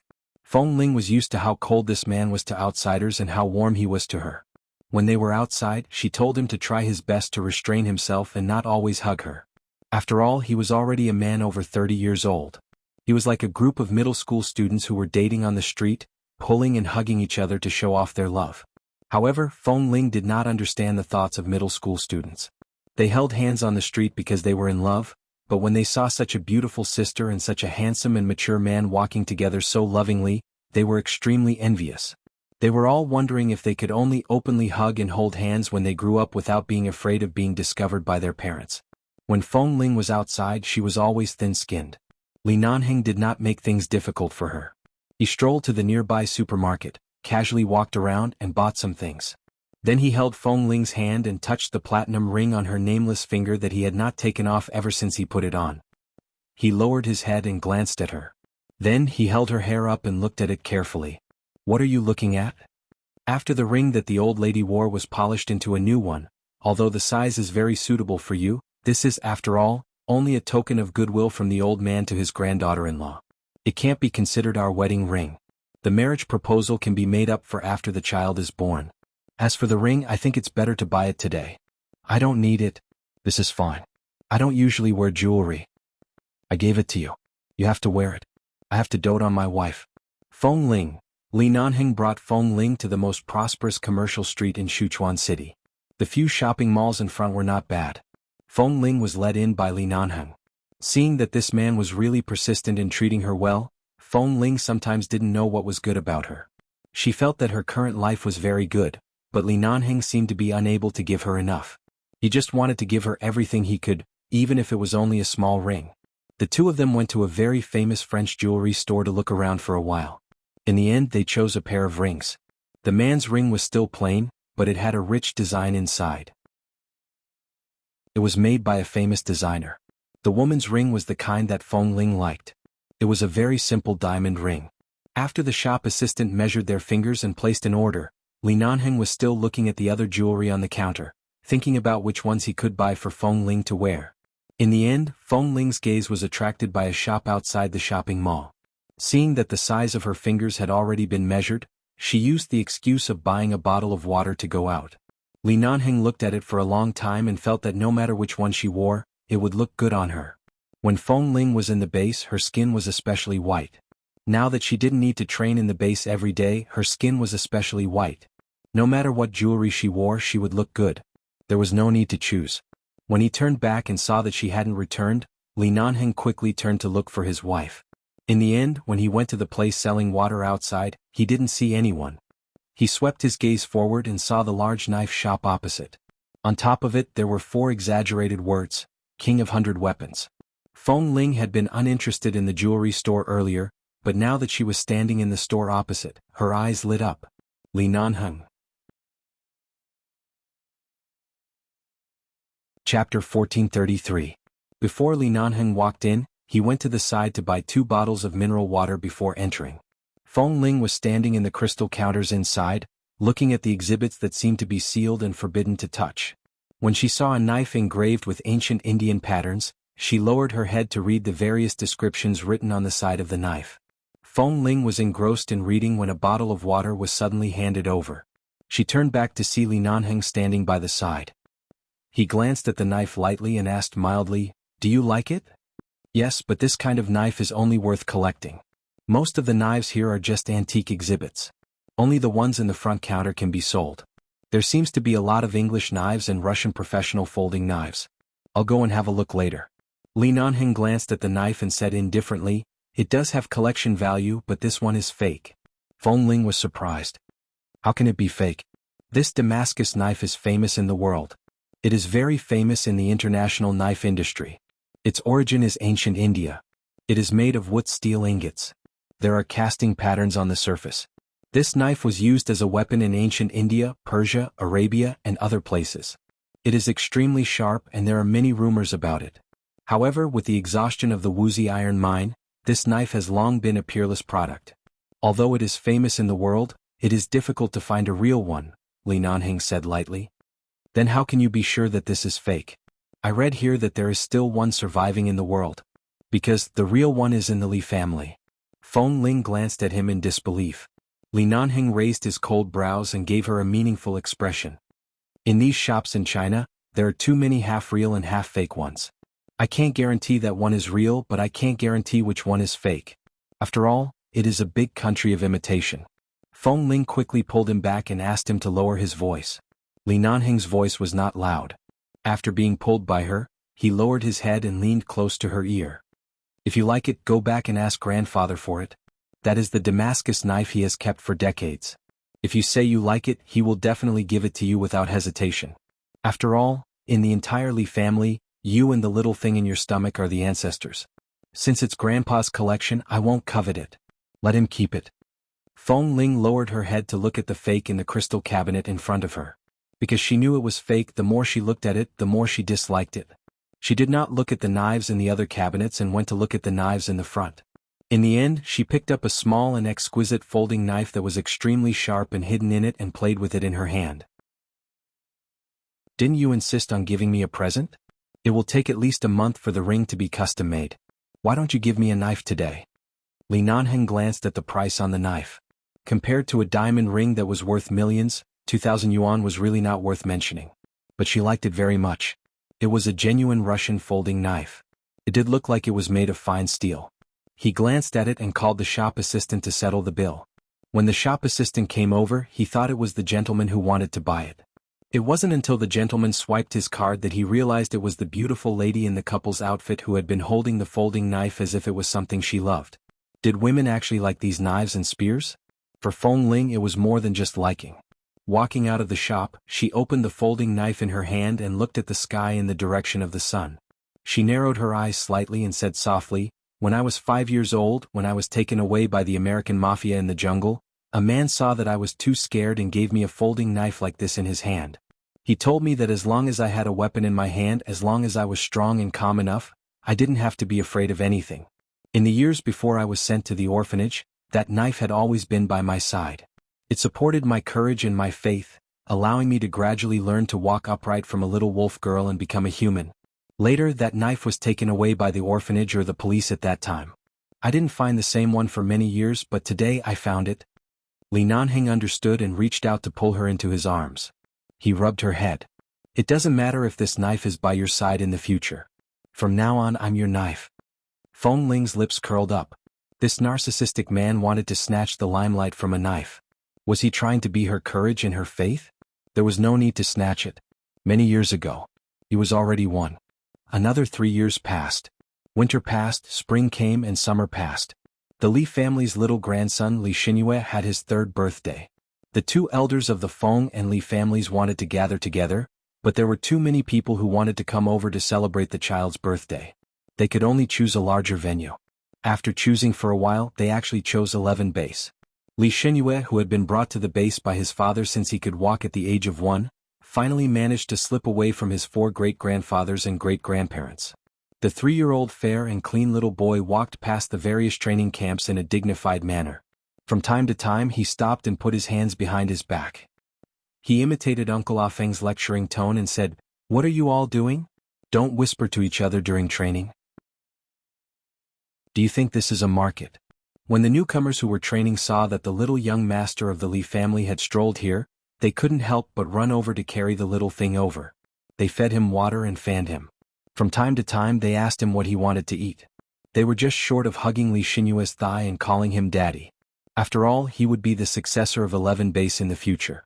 In another 10 years he would probably point at their noses and scold them all day long. It was better to suck up to him early. Li Xinyue crossed his legs and enjoyed the juice brought by the little uncles, as well as the ice cream and snacks bought from the base's cafeteria. Just as he was enjoying himself, he suddenly heard a gunshot. It seemed to have been fired from 500 meters away. The little fellow's ears twitched and she jumped down from the chair in an instant. She shoved the juice and all the food in her hands back into their arms, throwing the blame to them very quickly. Then she ran out quickly, saying as she ran, "My mommy is here. Don't tell her that I've been here." Yes, little ancestor. The newbies at the base watched as the 3-year-old little radish ran a few hundred meters away and accurately found his mommy, who was guiding the newbies in shooting. He ran over and hugged her thigh. "Mommy, when can I hold a gun?" Feng Ling held the gun in one hand. Afraid that it would accidentally fire and hurt him, she quickly pushed the clingy little fellow away. However, the little thing hugged her leg and refused to let go. When Li Nanheng heard the sound and walked over, the moment he heard his father's footsteps, Li Xinyue instantly became terrified. He bent his back and was about to slip away. "Li Xinyue, did you go to the newbie team to ask them to buy snacks for you just now? Get back here. Brat, stop right there. Ah. Uncle Fat Tai, save me. Uncle Han, save me. Uncle Su, save me. Uncle Feng, save me. Ah, Uncle K, save me. Ah." Dash, end of Ling Li's story. Chin sighting / Shirniange, you are my little love song. See you in the next love song. Chapter 1434. Dr. Qin, the patient in bed 6 with a fracture in his calf, secretly tried to get out of bed and walk around while his family went out to get water. Right now he has been complaining that his leg hurts. The tall and straight figure was dressed in a long white doctor's gown. When he walked, his gaze was cold. When he pushed open the door of the ward, he saw the young man lying on the bed holding his leg in pain, moaning in pain. Dr. Chin, you're here. Quickly take a look. This child is just disobedient. I already told him not to get out of bed and walk around, but he insisted that he was young and not afraid. He even said that it had been so long since the operation so he could get out of bed and jump a few times. In the end, he only came down and walked for a few minutes. When the patient's family saw that the attending doctor had arrived, he quickly stood up and walked over. Will he be fine? Will it affect his recovery after the operation? The man did not speak. He only walked to the bed and looked down at the boy in his early 20s. This boy was a university student. He was too fierce when passing the ball in the school's basketball club competition. He was accidentally kicked down by the opponent and twisted to the ground, causing a fracture in his ankle and calf. It had been almost a month since the operation. However, because the boy still had other illnesses and some people in his family had a say in the hospital, the Department of Internal Medicine and the Department of Orthopedics would occasionally come over to take a look. I'm a physician, Chin Siding said indifferently. He casually picked up the list in the blue folder on the bed and glanced at it. He then turned to the nurse behind him and said, "Call Dr. Zhang from the Department of Orthopedics over." As soon as the little nurse saw Dr. Chin's face, she knew that he must be very tired after the operation half an hour ago. He rarely talked to people when he was not working in the hospital. At this moment, his face looked even colder. The little nurse did not dare to ask more. She responded and quickly walked out of the ward. "Dr. Chin, you've just finished an operation. You must be very tired. I know it's because the child is not sensible that you have to take the trouble to come and see him during your rest time, but I'm really worried about his leg." The patient's family stood by the side and saw the surprisingly good-looking male doctor's face. He spoke with some apprehension. Chin Siding glanced at the patient's family member coldly and said in a clear and cold voice, "The chief surgeon and the nurses should have reminded him more than once about the surgical procedures. The current situation will not affect the healing of his leg bones, but whether the rehabilitation will be smooth or not depends on his own physique and calcium absorption. No doctor can guarantee that he will be able to stand up and return to the basketball court in a few months, but if he still does not take the doctor's advice seriously, I can guarantee that he will definitely not be able to return to the basketball court in a few months." The patient's family was shocked. Chin Siding did not even look at the young man on the bed whose eyes were red from anxiety. When he heard the footsteps of an orthopedic doctor approaching, he walked out expressionlessly. The door of the ward opened. Dr. Zhang from the orthopedics department greeted Chin Siding when he saw him. "Siding, why do you look so pale these 2 days? Have the higher-ups arranged too many surgeries for you? Have you not rested for a long time? You've been on duty recently, and there are a few very important thoracotomy surgeries that are linked together, right?" "It's fine. The one inside, you better treat him well. He's so young and overestimates himself. Don't really cripple his leg just like that." Chin Siding did not turn back. He only raised his hand slightly as a form of greeting and goodbye. He walked straight in the direction of his own consultation room. "TSK, you're only 5 or 6 years older than the one inside. You speak as if you're older." Dr. Zhang smiled and pushed the door open to enter. Chin Siding took the medical record of a new patient from the nurse behind him. As he looked at it, he said, "Bring bed 3 to do the blood and urine tests again. Bed 17 can stop the needles. He'll be discharged tomorrow morning. When he goes back, ask his family members to keep an eye on him. Don't go out and get exposed to the wind. Stay at home for observation." Bed 22. High City Central Hospital was the largest provincial tertiary grade A hospital in High City and even in the nearby provinces and cities. Such a hospital did not have any free time every day. All the medical staff were busy and it was rare for them to rest. They basically returned to the consultation room or the duty room to quickly catch up on 2 hours of sleep. Chin Siding had performed 2 thoracotomy surgeries from 12 o'clock last night until this morning. There would be another one in the afternoon. He urgently needed to go back and sleep for an hour. Otherwise, he would not be able to perform the surgery in the afternoon. The nurse's station was the only place in the entire hospital where all kinds of gossip and anecdotes often spread. When he returned to the consultation room and passed by the nurse's station, 2 intern nurses held 2 bags of saline as they pushed the trolley forward. As they walked, they said, "Really? The chairman of Shida Group suddenly passed away just like that?" Shida used to be quite famous in High City. I used to buy their company's branded bags. The quality has always been very good. Isn't their chairman only in his 50s? Why did he die just like that? I heard that he died of illness in America. Sai say that Shida Group has always been doing well in High City. Why did he suddenly move his entire family out of High City overnight 4 years ago? Even the company's headquarters were moved to America. Could there be something fishy about this? Even if there's really something, it's not something that ordinary people like us can know. We can only listen to those rich people in gossip news. Who said that? Our hospital's Dr. Chin is the young master of one of the 4 big families in High City. As they spoke, they suddenly felt a gaze that was as cold as an icehouse. The 2 nurses turned around and met young Master Chin's gaze. They were so frightened that they quickly stood up straight. Then they helplessly pushed the rollers and ran away. 9 o'clock in the evening. High City Lishui Villa. The white Porsche stopped in front of the villa and the man got out of the car. When he came back, he was no longer wearing the hospital's white coat. He was wearing a simple casual suit. The automatic sensor lights in the villa's courtyard illuminated his body with a faint layer of gold. Chin Siding walked into the villa. After a tiring day, it was rare for him to come back and rest for a night. He habitually opened a bottle of wine and stood in front of the floor-to-ceiling window. He looked in the direction of the villa opposite and was about to drink. Suddenly his phone rang. For a sudden call at this time, it must be from the hospital. Chin Siding put down his wine glass and picked it up. Dr. Chin, the patient in bed 17, suddenly coughed up blood. He said he couldn't breathe. Come and take a look, got it? Chin Siding hung up the phone and turned to walk out, leaving a glass of wine on the table by the window. The white Porsche drove out of Lishui Villa district like an arrow leaving the bow. After the car disappeared, a dim yellow light lit up in the window of the villa that had not been lived in for 4 years.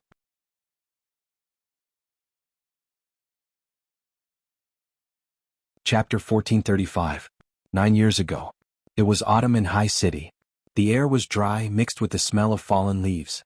The 17-year-old Shi Nianj squatted by the flower bed in High City First High School in a daze. When she called Tang Xiao a few hours ago, he was rushing to the infirmary with their class bell.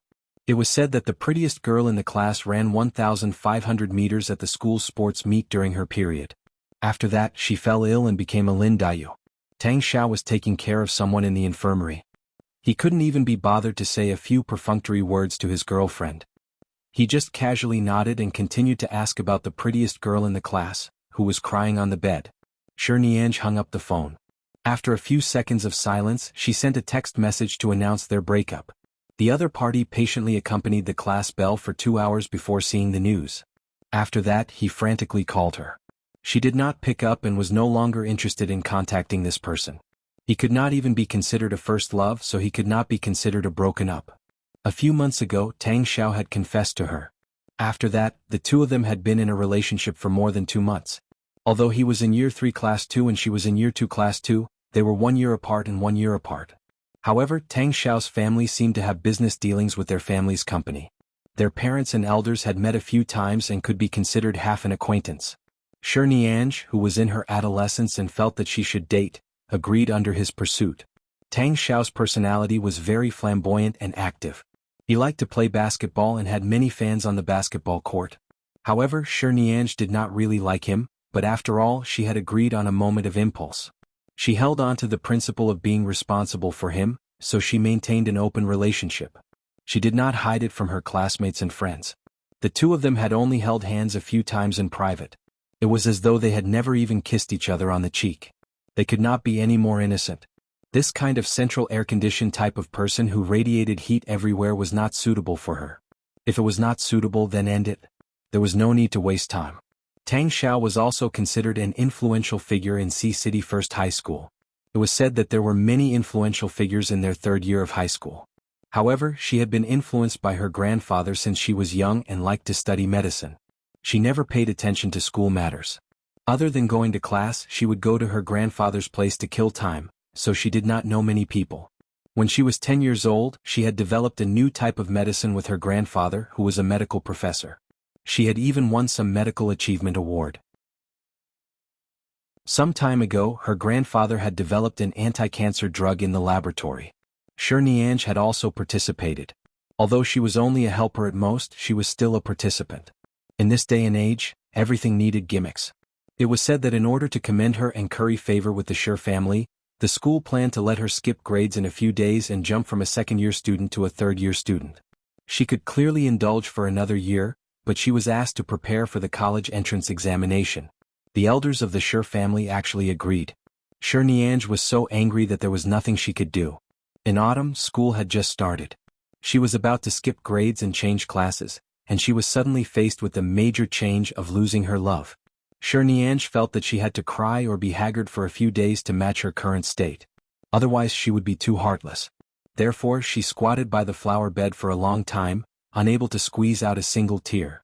In the end, she could only put on a bitter face, planning to maintain this expression to complain to a few of her close friends.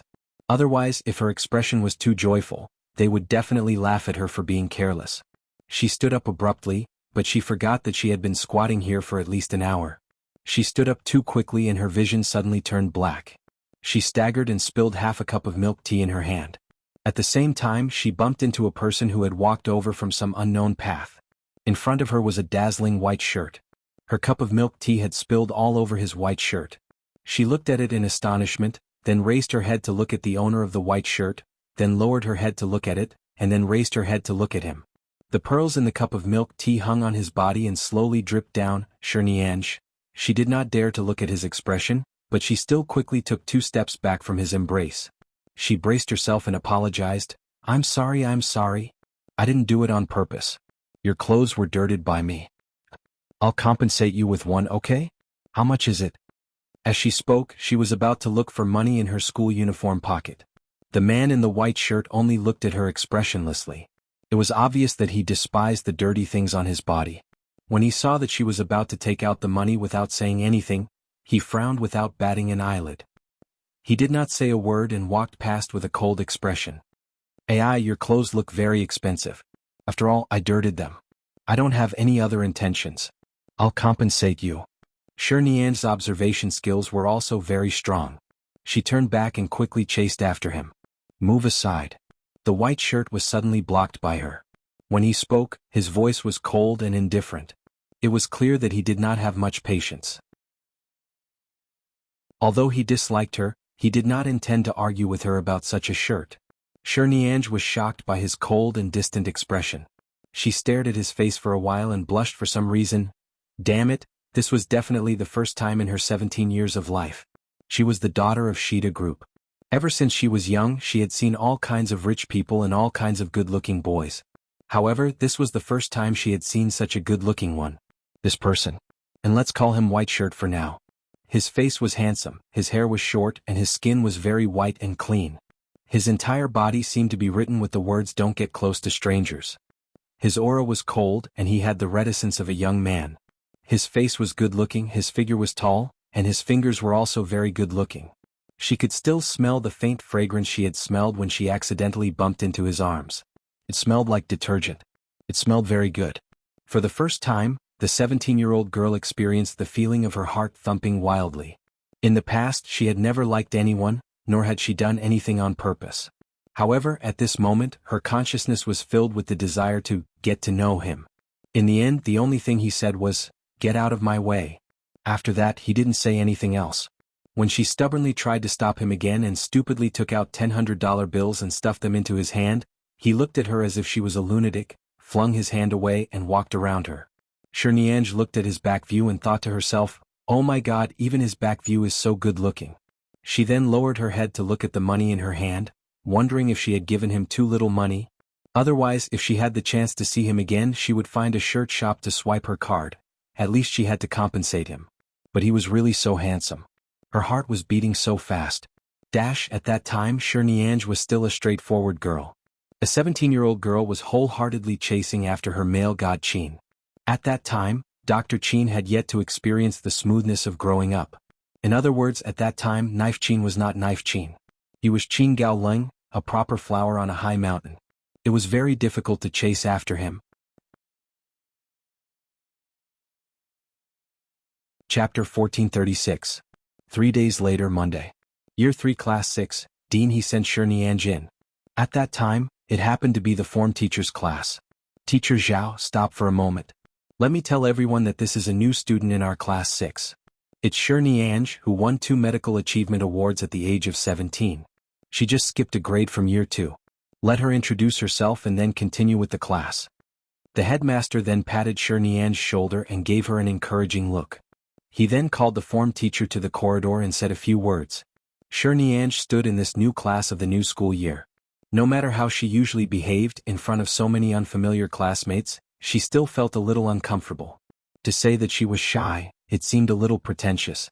To say that she was excited, she was about to rush for the college entrance examination. She didn't even have time to cry about her bad luck. What was there to be excited about? The form teacher, Teacher Zhao, said at the door, "Introduce yourself and choose a seat." Shirnianj simply said her name and secretly looked around. She found that most of the seats in the class were full. There was only a quiet girl sitting in the second row in front. The seat beside her was empty. There were 2 more seats at the back. She swept her gaze behind her and her eyes lit up. White shirt. Wasn't that the white shirt she had been worried about for days? He was actually a senior in year 3. No, she was in the same class as him now. The seat next to him was empty. Usually there were only 2 reasons for sitting in the back row. Either they were students who were too bad at school and refused to be disciplined, or they were very tall. They didn't want to block the students' line of sight behind them, so they sat in the back row. When she bumped into him that day, she realized that he was definitely more than 1.8 meters tall. Year 3 boys actually had a chance to grow taller. Right now he was more than 1.8 meters tall. In the future he would definitely be taller. As for why the seat next to such a handsome person was empty, she was not in the mood to think about it. Without even considering it, she walked over and sat beside White Shirt.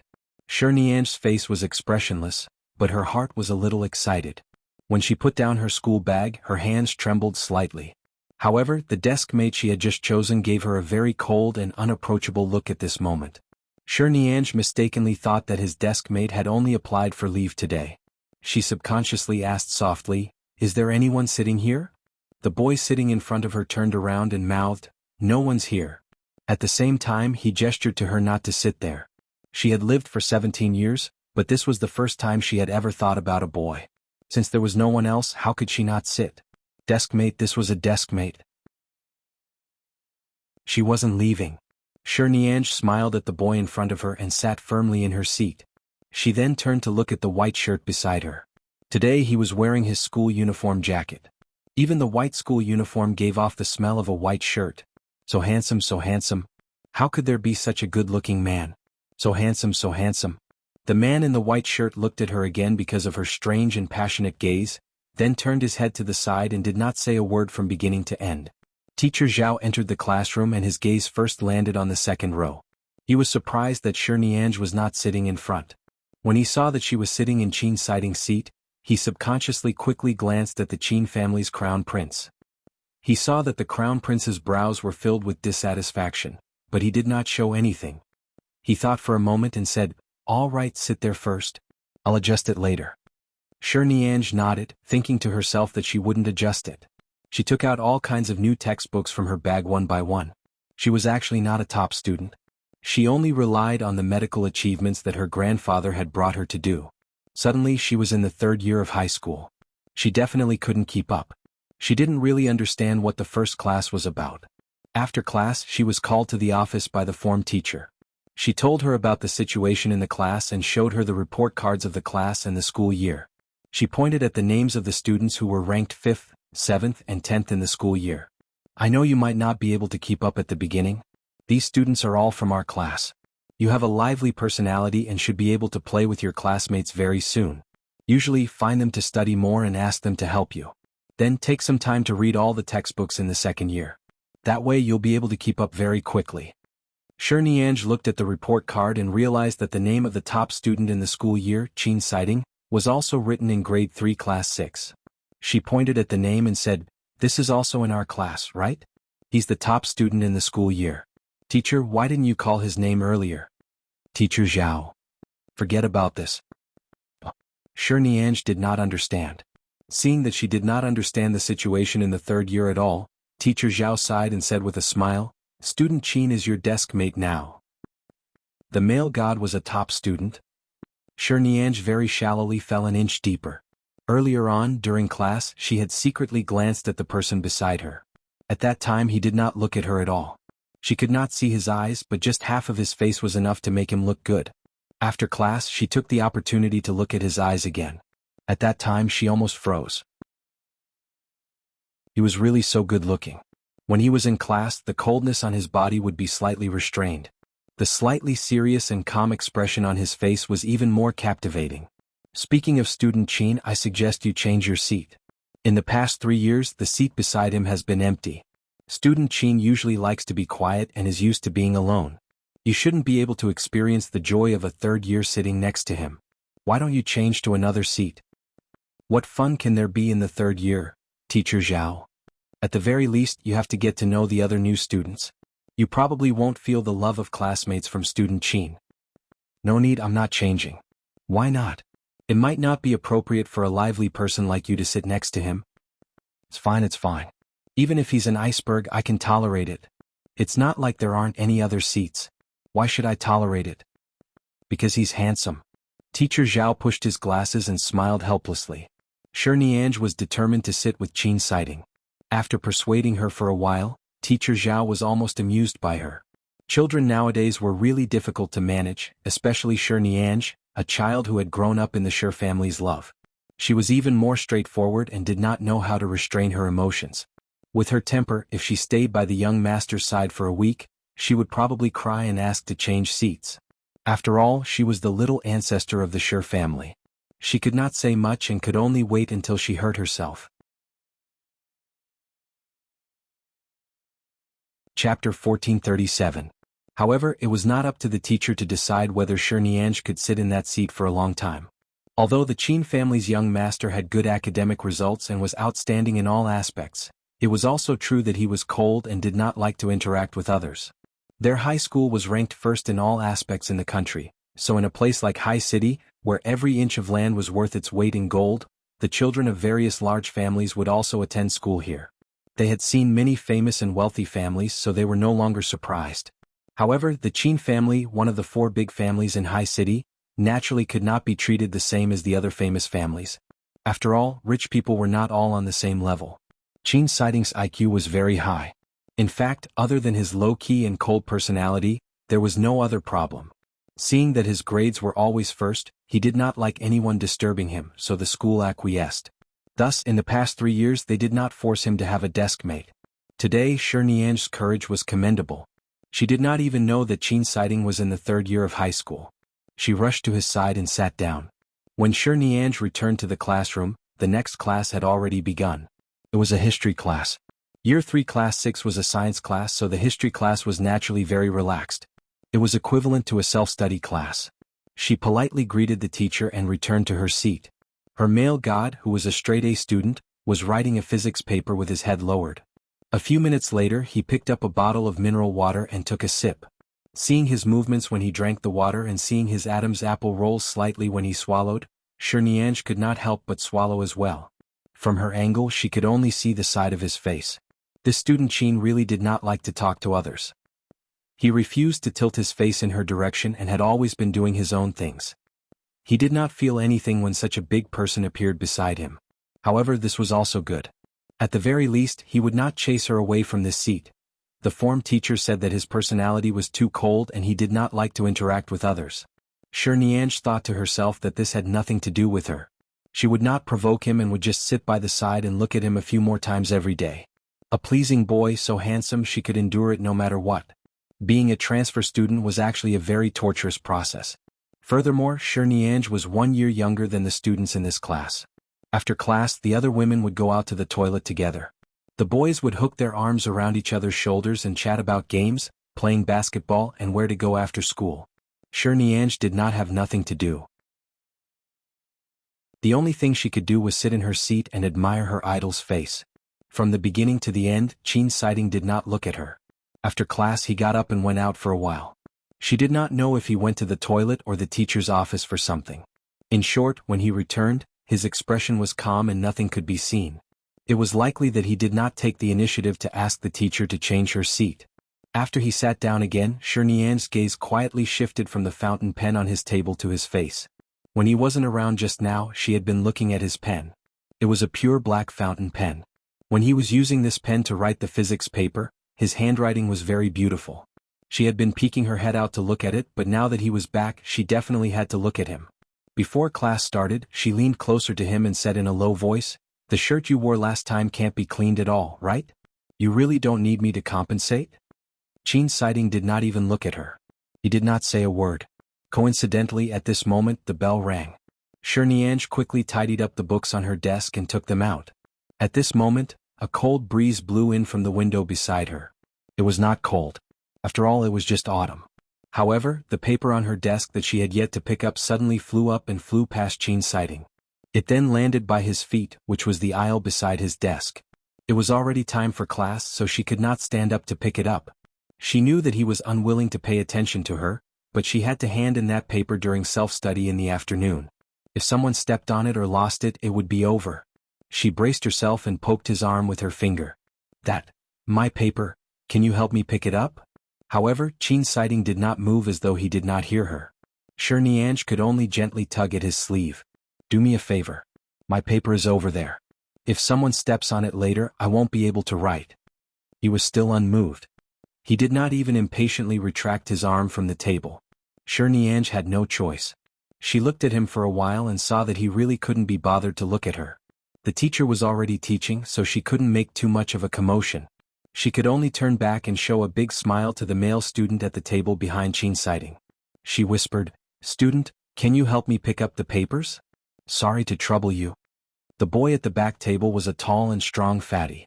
However, even if he was so fat that he could barely squeeze into a seat, he definitely did not dare to push the table forward and squeeze into Qin Siding. This little fatty usually sat at the back and very few girls would talk to him. Suddenly, when the beautiful new girl smiled and begged him, the little fatty instantly blushed. He quickly bent down to help her pick up the papers in front of her and handed them to her. "Thank you." Sure enough, other than the iceberg product beside her, the other students still had some love. But who asked Qin Siding to be handsome? It was enough that he was handsome. If he was not easy to get along with, then so be it. It was not bad to be a pleasing statue and accompany her in class every day. "No, you're welcome." The little fatty stuttered and said with a red face, "My name is Hao Xiosha." As Shiniange took the papers, her eyes lit up as she glanced at Hao Xiosha. So shy. The little fatty's desk mate was a shy girl who did not like to talk. She suddenly burst out laughing and whispered, "You actually guessed his nickname so quickly?" The little fatty lowered his eyes shyly. Although he was fat, his facial features were actually very good-looking. If he lost weight and worked out, he might become a handsome man in the future. "My name is Shiniange. Please take care of me in the future." As Shiniange spoke, she took out 2 bottles of yogurt from her bag and gave 1 bottle to Hao Xiosha and his desk mate, Zhao Xiaoqing. Before the teacher noticed their small movements, she quickly turned around and placed the papers back into the desk.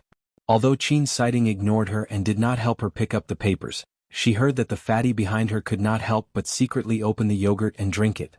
She really did not have a good memory. She secretly scolded herself for being shallow, but she could not resist compromising because of his looks.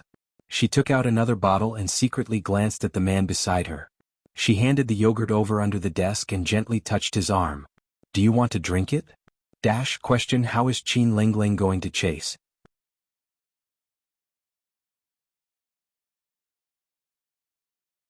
Chapter 1438.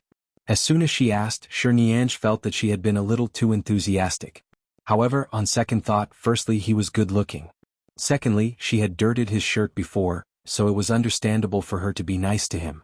Thus, when the other party did not respond, she carefully touched him with the yogurt bottle. Ever since she sat here, Qin Siding, who could not be bothered to look at her or pay any attention to her, suddenly turned his face. Shiniange could finally see his face clearly again. The 18-year-old boy had picturesque features, a sharp face and a high-nose bridge. However, he did not look very sharp and handsome, nor did he have exaggerated thick eyebrows and big eyes. In short, he was the kind that made one's heart flutter. He was so clean and refreshing that it made one feel as though this boy had to bathe hundreds of times every day. She felt that his entire body, even a single eyelash, was as beautiful as a fairy. His cold eyes seemed to be engraved with the distance between him and others. His expression seemed to be a little impatient. Shiniange raised the yogurt bottle at him and secretly told him with her eyes that he could drink it after class. However, he expressionlessly and coldly warned her. He then retracted his gaze and did not take the yogurt. Of course he ignored her. Shiniange sighed. As expected, a male god was completely different from Tang Xiao's central air conditioner. He was so good-looking but his temper was so bad. If only Qin Siding was more easygoing and could whisper to her and pass each other a note. How good would that be? Just as she was pondering, Zhao Xiaoqing, who was sitting behind her, gently poked her back with a pen. She turned back and saw that Zhao Xiaoqing had handed her a note. Shi Nianzhi took it and quietly opened it to take a look. On it was written, "You've just been promoted. If you don't know anyone, I can be your friend. Don't always provoke Almighty Qin. It's useless. He usually doesn't care about people. Give up." There was also a cute emoticon on the back of the note where the name was written. __intersection. Oh, Almighty Qin? Did all the third-year students call him that? Well, Shi Nianzhi also replied to the note. There were two beautiful and cute words and symbols written on it. Okay. __intersection. Oh, this was good. Of course, it was to get to know Zhao Xiaoqing and become friends. As for Qin Siding, he was simply too handsome. She couldn't bear to give him up. Even if it was just to be a desk mate that she could talk to normally, or an ordinary friend that she could talk to. It wasn't easy for her to wait until the class was over. The teacher left her homework and asked her to do the questions she had explained in class today using the new formulas. It seemed like she had to write down some ideas to solve the questions. Shi Nianzhi was relatively good at the liberal arts, but the science subjects were more difficult to begin with. Now that she had suddenly skipped a grade and was promoted, it was even more impossible for her to understand immediately. Taking advantage of the break, she slowly pushed the book in front of her desk mate, who was trying to solve a problem. She leaned over and whispered, I don't really understand this problem. After all, I'm only in the second year of high school. Can you help me list out the formula to solve the problem? Sorry to trouble you. Qin Siding glanced at her empty book and did not even look at her. He wrote 23 next to her question. After that, he put away his pen and continued to write, ignoring her. Shi Nianzhi retracted the book with a dumbfounded expression. She looked at the two handwritten numbers that were simple but beautiful. What did 23 mean? Even if she didn't understand, she knew that the teacher was asking for a formula and a solution, not to calculate a number like a primary school student. Furthermore, even if it was a number, the answer couldn't be 23. However, he was still a male god and a top student. He didn't pay much attention to her, so there must be a reason why he suddenly wrote these two numbers. Shi Nianzhi was too embarrassed to continue asking him. She was about to ask Zhao Xiaoqing or Hao Xiuxia when an idea suddenly flashed in her mind. She flipped through a few pages and finally stopped at page 23. This page should be the revision questions from last semester. Shi Nianzhi had never learned them, but looking at the formulas listed below, she could understand them. There were several formulas that were similar to the previous question. Did Qin Siding mean for her to find a solution to these similar questions? As expected of a male god. He taught people how to solve problems so quickly and effectively.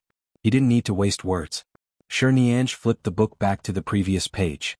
Looking at the two numbers on it, all sorts of pink bubbles kept popping up in her mind. It wasn't that he ignored her. At the very least, he would write numbers for her. He wasn't pretending to be cold like other boys. He was just too lazy to talk nonsense with unrelated people. For the first time in her life, she felt that the words 2 and 3 were so beautiful. The creator of the Arabic numerals was really amazing. When Shi Nianzhi spoke to Qin Siding again, it was already 3 days after they became deskmates. In the past 3 days, Shi Nianzhi had completely gotten used to Qin Siding's coldness and unwillingness to provoke him. Clearly, the students in this class didn't dare to provoke him easily. They didn't even dare to touch his desk. Shi Nianzhi felt that this was very good. At the very least, sitting in the area beside him, there weren't so many messy boys and girls coming to disturb her. Occasionally, Hao Xiuxia and Zhao Xiaoqing would talk to her. This peace and quiet was also very good. In the end, when Qin Siding suddenly spoke to her, Shi Nianzhi did not react for a long time. Qin Siding repeated himself before Shi Nianzhi looked at him in shock. You were talking to me just now? I said stand up. The boy's clear and pleasant voice hid a hint of coldness and impatience, but he still repeated himself. Oh, okay. It was time for class to end. Shi Nianzhi quickly stood up. Then she saw him place a black shoulder bag on her seat. This bag looked like it should be his. Shi Nianzhi looked at him. Even without him saying anything, she could understand what he meant. Usually, no one sat in this seat, so his things were casually placed on the two seats. Right now, he was silently chasing her away. It had been 3 days. It was time for her to change seats. Shi Nianzhi glanced at the empty seat next to the girl who was good at studying in front of her and did not say anything. Even though she felt that Qin Siding was really cold, arrogant, and impolite, The number 23 kept echoing in her mind. She then smiled and sat back down as though the black bag was her own. She did not mind it being placed here. At the same time she said, "Is there no more space? Then let's put it here first. Anyway, I usually only sit on half of the chair. I can still put another bag. If you have more, put it here." After all, this was the first time Qin Siding had taken the initiative to speak to her. Although his attitude was mainly to chase her away, her little heart secretly jumped. And his voice was really nice. Even his expressionless and angry expression was nice. Chapter 1439. Zhao Xiaoqing could be considered Shi Nian's first friend after she was promoted to the third year of high school. Her hair was long and she was very beautiful. However, her personality was sometimes very shy. She wore a pair of transparent glasses and would blush as she spoke. Her personality was very soft and easygoing. "Then did you often help Grandpa in his lab when you were very young?" Zhao Xiaoqing felt that Shi Nian was only 17 years old, yet she had won 2 medical achievement awards. She was simply a legend. And my grandfather's personality is very good. Although he's in the medical field, he's actually an old urchin. I like to stick to him since I was young. I was also very curious about his experimental drugs. I knew that if those drugs were developed, they could save many people's lives. At first I was just curious, but later my grandfather brought me along. Shi Nian did not hide anything and openly told him about her childhood. "Wow, then you'll definitely study medicine in the future." "I have this plan. I want to enter a medical university, but I don't know if my parents will agree. After all, my family is in business and I can't follow my grandfather for the rest of my life. However, studying medicine is my goal." As the two of them were talking, Qin Siding returned. She didn't know if he had heard the conversation between the two girls, but Shi Nian subconsciously retracted her leg that had just reached under his desk. Her entire back was pressed against the wall by the window. Seeing that Almighty Qin had returned and that class was about to start, Zhao Xiaoqing did not dare to speak anymore. She only stuck out her tongue at Shi Nian and quickly lowered her head to tidy up the books for the next class. The next class was biology. It was more or less related to medicine. It was one of the classes that Shi Nian liked and could easily understand. She took out the book and turned to see that Qin Siding did not move. She recalled that his books were usually placed in school. He mainly studied science. These classes like biology were not too important. His books should not be here. She pushed her book toward him and placed it in the middle of their desks. She whispered, "Let's read together." She took this opportunity to turn to look at him. When Qin Siding was silent, his entire body gave off an unapproachable feeling of coldness and pressure. However, Shi Nian did not feel any pressure. At most she felt cold. He did not speak and only glanced at her book. He was clearly only looking at her book, but Shi Nian felt as though he was looking at her. Her heart thumped twice. How beautiful. She couldn't hold back the excitement in her heart. "In the future, if you don't have a book with you in biology class, we can read together." Qin Siding looked at the book in the middle and did not say a word. Actually, Nianj was not very thick-skinned. She just felt that his personality was cold, but he did not hate her or despise her. There were all kinds of people in this world. There was no need for everyone to learn to cater to others with a smile. Besides, as the crown prince of one of the 4 big families in High City, he really did not need to cater to anyone. The next class was physics. Teacher Zhang especially liked to give out papers. Every time he gave her a question, it would be especially difficult.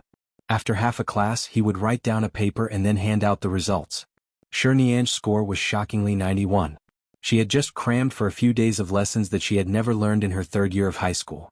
It was really not easy to pass. As she was very satisfied with her current results, she glanced to the side. She saw that there was a huge 120 on Qin Siding's paper. The full score on this kind of test paper in class was 120. He was indeed a top student. He could easily finish an entire physics paper in 20 minutes and get full marks. Shi Nian lowered her head to look at her 91 and quickly covered the number with her textbook. "Big boss, I can't compare to him. I'd better cover my embarrassment myself." The last class of the weekend. The week after the start of the 3rd year of high school was especially hard. After school, Shi Nian had just walked out of the school when she saw the commercial car parked outside. She took off the headphones she had just put on to listen to music and walked over. She saw that the window had rolled down. The person who had come to pick her up was the Shi family's driver, Uncle Qin. "Miss, Sir and Madam have recently gone abroad to discuss business. There's no one at home. Are you going back to the Sure family to eat or to your grandfather's? Grandfather hasn't been in his own laboratory recently. Hasn't he been holding a seminar with many experts? I won't fill in the blanks at a time like this. I'll go home. Uncle Chin was about to get out of the car to open the door for her, but she had already opened the door and got into the car. After sitting down, she put on her headphones and said, "My parents are usually so busy. Usually only the auntie who cooks is at home. I don't think I should take such a long drive back on weekends. I can find a house near the school to stay." "How can that be? Miss, how old are you? You're already living outside alone? It's not safe." "What's not safe about it? You can ask Auntie Xiang to come here every weekend to cook for me. Actually, I can eat takeout, but my parents are worried and always ask you to do it. I'm already 17, not 7. If I live near the school, I can save a lot of trouble." Uncle Chin did not speak for a while, as though he was listening to the phone. 2 minutes later, he said, "Miss, I've been talking to Mr. Sure on the phone with my headphones on. Mr. Sure said that he can respect your wishes. You can take advantage of this weekend to find a neighborhood with better security facilities near the school. The family can book a house for you at any time for you to stay there first." "Okay." Sure Nianj smiled and did not say anything else. She directly amplified the music in her headphones. Since she was young, she had been considered a family pet. Everyone in the family loved her very much, but her grandmother and grandparents had left early. Only her grandfather doted on her the most, and her parents treated her well. However, because Shida Group's business was getting bigger and busier, the two of them were worried about leaving many of the company's decisions to outsiders. Therefore they were busy every day. The only thing they could give her was concern over the phone and unlimited money. Uncle Chin and Auntie Xiang usually took care of her the most. She had been used to this kind of life since she was young and understood how busy her parents were. When she was young, she followed her grandfather. When she grew up, she was busy with her studies and became more independent. The villa where the Sure family was located was still too far from the school. It would indeed be best if she could live near the school. Sure Nianj returned to the Sure family's home that night. After finishing a few papers and homework, she called her parents on the other side of the ocean for half an hour. In fact, they asked her if she was not used to being promoted to the 3rd year of high school. She said that everything was fine and only reported the good news. She suddenly jumped a grade, so it would definitely be more difficult for her studies. However, this would be overcome with time. There was nothing much to say. She only said that the teachers and classmates were very good. She also said that her desk mate was a top student and was very warm-hearted. He would guide her in her studies. Her parents were very happy to hear this. Only then did they hang up the phone and continue working.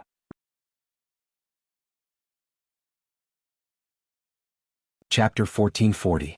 When she returned to school on Monday, Uncle Chin had already helped her choose a few houses nearby.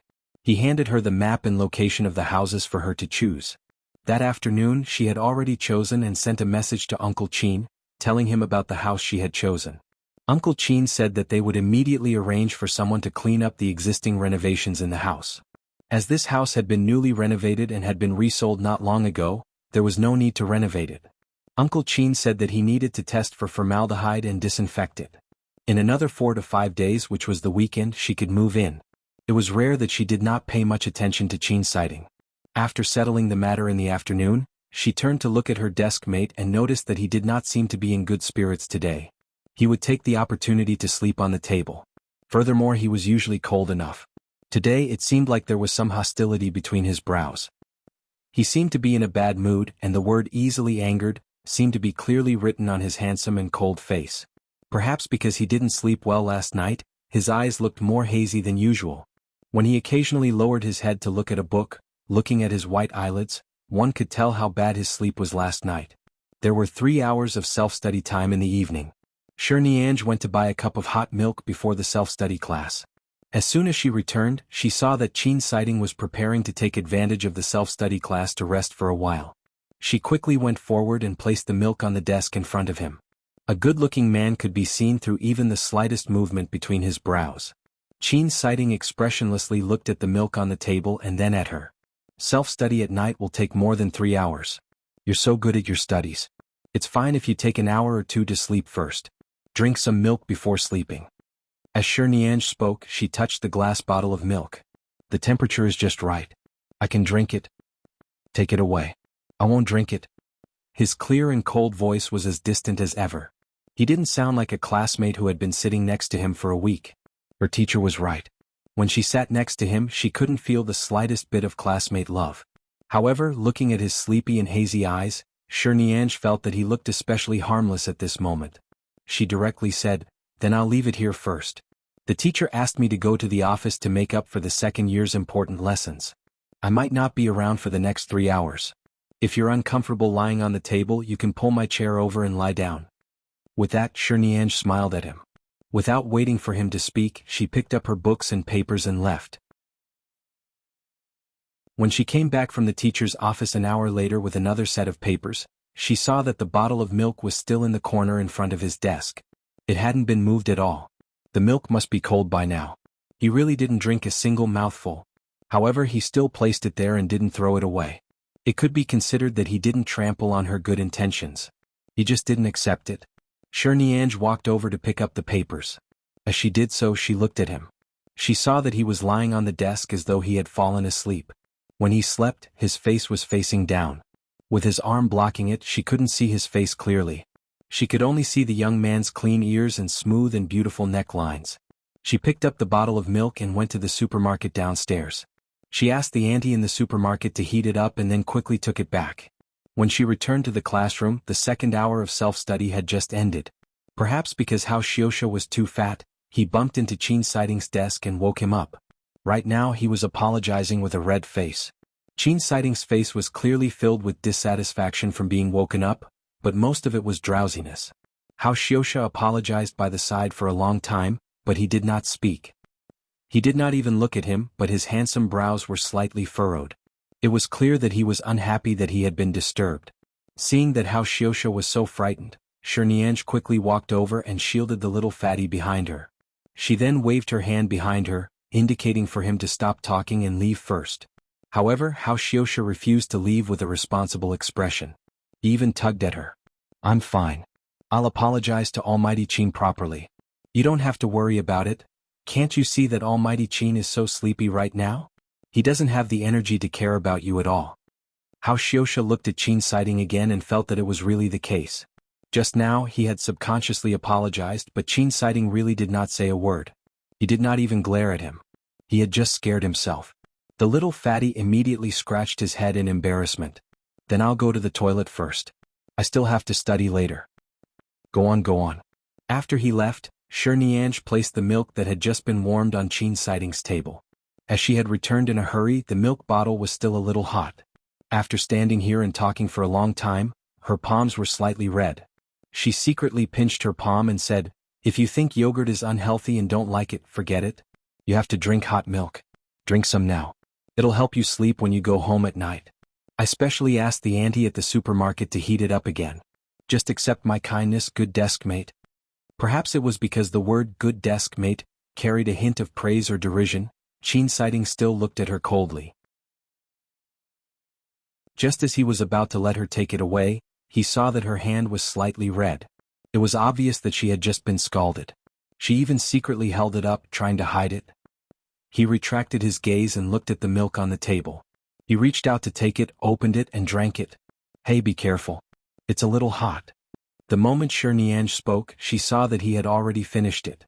After all, boys and girls were different. Women drank milk slowly in small mouthfuls, while men drank it in one gulp.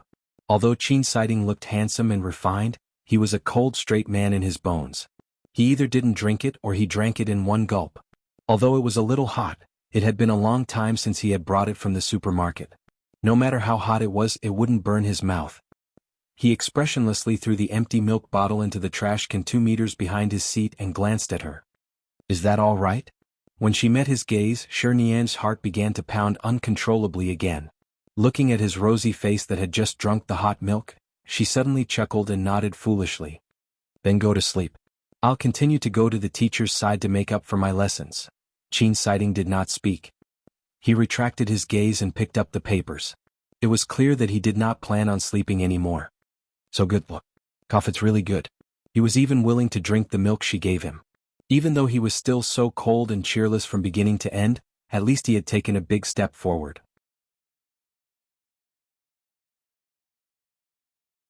Chapter 1441. At noon on Wednesday, Tang Xiao suddenly found Shinian's class and waited for her outside. He even called a female classmate in to call her out. At that time, Shinian was about to go to the school cafeteria with Zhao Xiaoqing to eat beef noodles. It was mainly because she had never eaten in the cafeteria before. Xiaoqing said it was delicious, so Shinian wanted to go with her to try it. In the end, when she heard that someone was looking for her and that it was a boy from grade 12, class 2, she knew who it was without guessing. After all, Tang Xiao had called her a few times. First, she had hung up on him. Later, she had blacklisted his phone number. Then do you still want to go to the cafeteria with me? Zhao Xiaoqing asked softly from behind. It's almost 12 o'clock. Go eat first. I'll go with you tomorrow. Then do you want me to bring you some other food? No need, no need. I'll think of a way to settle it myself later. Shinian blinked at her and waved her hand with a smile. After Zhao Xiaoqing left, Shinian turned on her phone to take a look. Indeed, Tang Xiao had sent her a few messages on someone's phone, saying that he wanted to see her. He had sent one more than an hour ago, and another a few minutes ago. She turned to look at Qin Siding, who was about to go out for lunch. She suddenly raised her hand and tugged at the cuff of his school uniform. Usually, Qin Siding did not wear his school uniform all day. He usually wore t-shirts and occasionally he would wear an especially clean white shirt. He had to wear his school uniform every Monday and Wednesday as well as some public classes. This morning there was an activity in grade 12, so everyone was dressed neatly in school uniforms. Of course, Qin Siding was no exception. Suddenly she tugged at him. Qin Siding turned back to look at her and saw that she was still holding onto his cuff. He glanced at her coldly. Let go. Well, we've been desk mates for several days. Can you do me a favor? Shinian looked at him pleadingly. In fact, she didn't have to use such a stupid method, but she really wanted to test if this method was feasible. What if Almighty Qin also hated scumbags? What if he agreed? Qin Siding glanced at her again and said again, let go. Seeing that he was not even prepared to let her speak, Shinian paused and could only let go. With his sleeves freed, Qin Siding turned to walk out. Just as he reached the class door, he saw a boy with his school uniform tied around his waist sticking his head out. When he saw someone else coming out, he asked, Is Shinian still in your class? Yes, she hasn't left yet. Tang Xiao nodded. It seemed like she was still planning to hide from him. She didn't come out or reply to his messages. It was already so late. How could she not come out for lunch? Ah, you're Tang Xiao from class 2, right? Weren't you? Oh right, I heard that your previous girlfriend was Shinian, right? It's so strange. Why didn't she get promoted to your class 2? Instead she came to our class 6. Did the teacher deliberately break them up? A gossipy female student saw Tang Xiao outside the door and asked curiously. Tang Xiao quickly returned a sunny smile and brushed it off. He did not answer directly and continued guarding the door. At this moment he saw Qin Siding standing at the door. The moment their eyes met, the smile on Tang Xiao's face gradually disappeared. He had not forgotten the few points that Qin Siding had deducted from him during the school ethics evaluation last semester. Qin Siding was the first in the school year. Although he didn't usually care much, the school had long handed many important tasks to him. He didn't care, but when there was really evaluation and deduction of points, he would take the time to look at the forms and lists. With a few circles and crosses, he could almost decide a student's score for the next semester for the school. Just because he had drunk some energy drinks during the 5,000-meter run last semester, which was not considered a stimulant, Qin Siding had recorded it and deducted his points. The principal had criticized him by name. Tang Xiao would never forget this matter until he graduated. When Qin Siding walked past, Tang Xiao only glanced at him. There was no longer a smile on his face. Qin Siding, on the other hand, walked out without looking sideways. He didn't know if he had heard the conversation just now, but he definitely didn't take him seriously. When Shinian walked out, Tang Xiao was about to think of a way to go in to look for her, but the school rules said that she wasn't in his class. If he barged in without a proper reason, he would definitely be given a demerit. When he suddenly saw her come out, he quickly took a step forward and reached out to grab her wrist. Yen yen. The corner of Shinian's eyes twitched. She pulled her hand out without a trace and glanced at him. Why are you waiting for me here? I've been looking for you for so many days and you've blacklisted me. You didn't pick up any other calls. I could only wait for you here, Tang Xiao said as he reached out to pull her, but she dodged. Seeing that she wanted to keep a distance from him, Tang Xiao could only put down his hand. His expression was somewhat innocent. I can explain to you what happened a few days ago. At that time, Suichi fainted in class. She was sitting next to me. As a man, I couldn't just sit back and do nothing when I saw a woman fainting, right? I subconsciously picked her up, but I promise I only sent her to the infirmary. I didn't do anything else. Shirniange glanced at him, smiled, and did not speak. At this moment, two girls passed by in the corridor. When they saw Tang Xiao, they quickly raised their hands to greet him. Tang Xiao, during Suichi's birthday during the summer vacation, the song Deep Embrace you sang with her in the KTV was really nice. When will you have the chance to sing something else? Why didn't you sign up to sing when the school organized the program? It was clearly very nice. Tang Xiao's expression immediately changed. He turned back and glared at them. The two girls looked at him in confusion. When they saw Shirniange standing by his side, they immediately replied with an "oh." As though they knew some unspeakable secret, they dragged out their voices and quickly left. Tang Xiao turned back with an ugly expression. He saw that Shirniange was still looking at him with her head tilted and a faint smile, as though she did not take this seriously at all. Nian Nian, really, you have to give me a chance to explain. Nian Nian, really, you have to give me a chance to explain. I've been classmates with Suichi for so long. If I liked her, we would have been together a long time ago. Last summer, it was her birthday and one of my classmates had a crush on her, but he was too embarrassed to go alone, so he asked me to go with him. That night, I drank a little too much, and when I said I wanted to sing, they pushed me up to sing. I don't know much, and I only know one song that my parents used to sing. I sang it then, and I didn't even notice who was singing with me. Really, you have to believe me.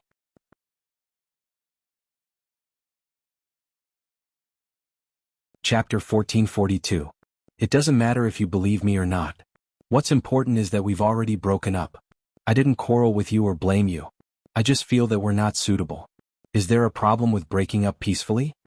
Shirniange looked at him indifferently. But I don't want to break up. I'm wronged. Tang Xiao anxiously raised his hand to touch the back of his neck. I really like you. That day in the infirmary, it was the doctor-teacher who asked me to help support her.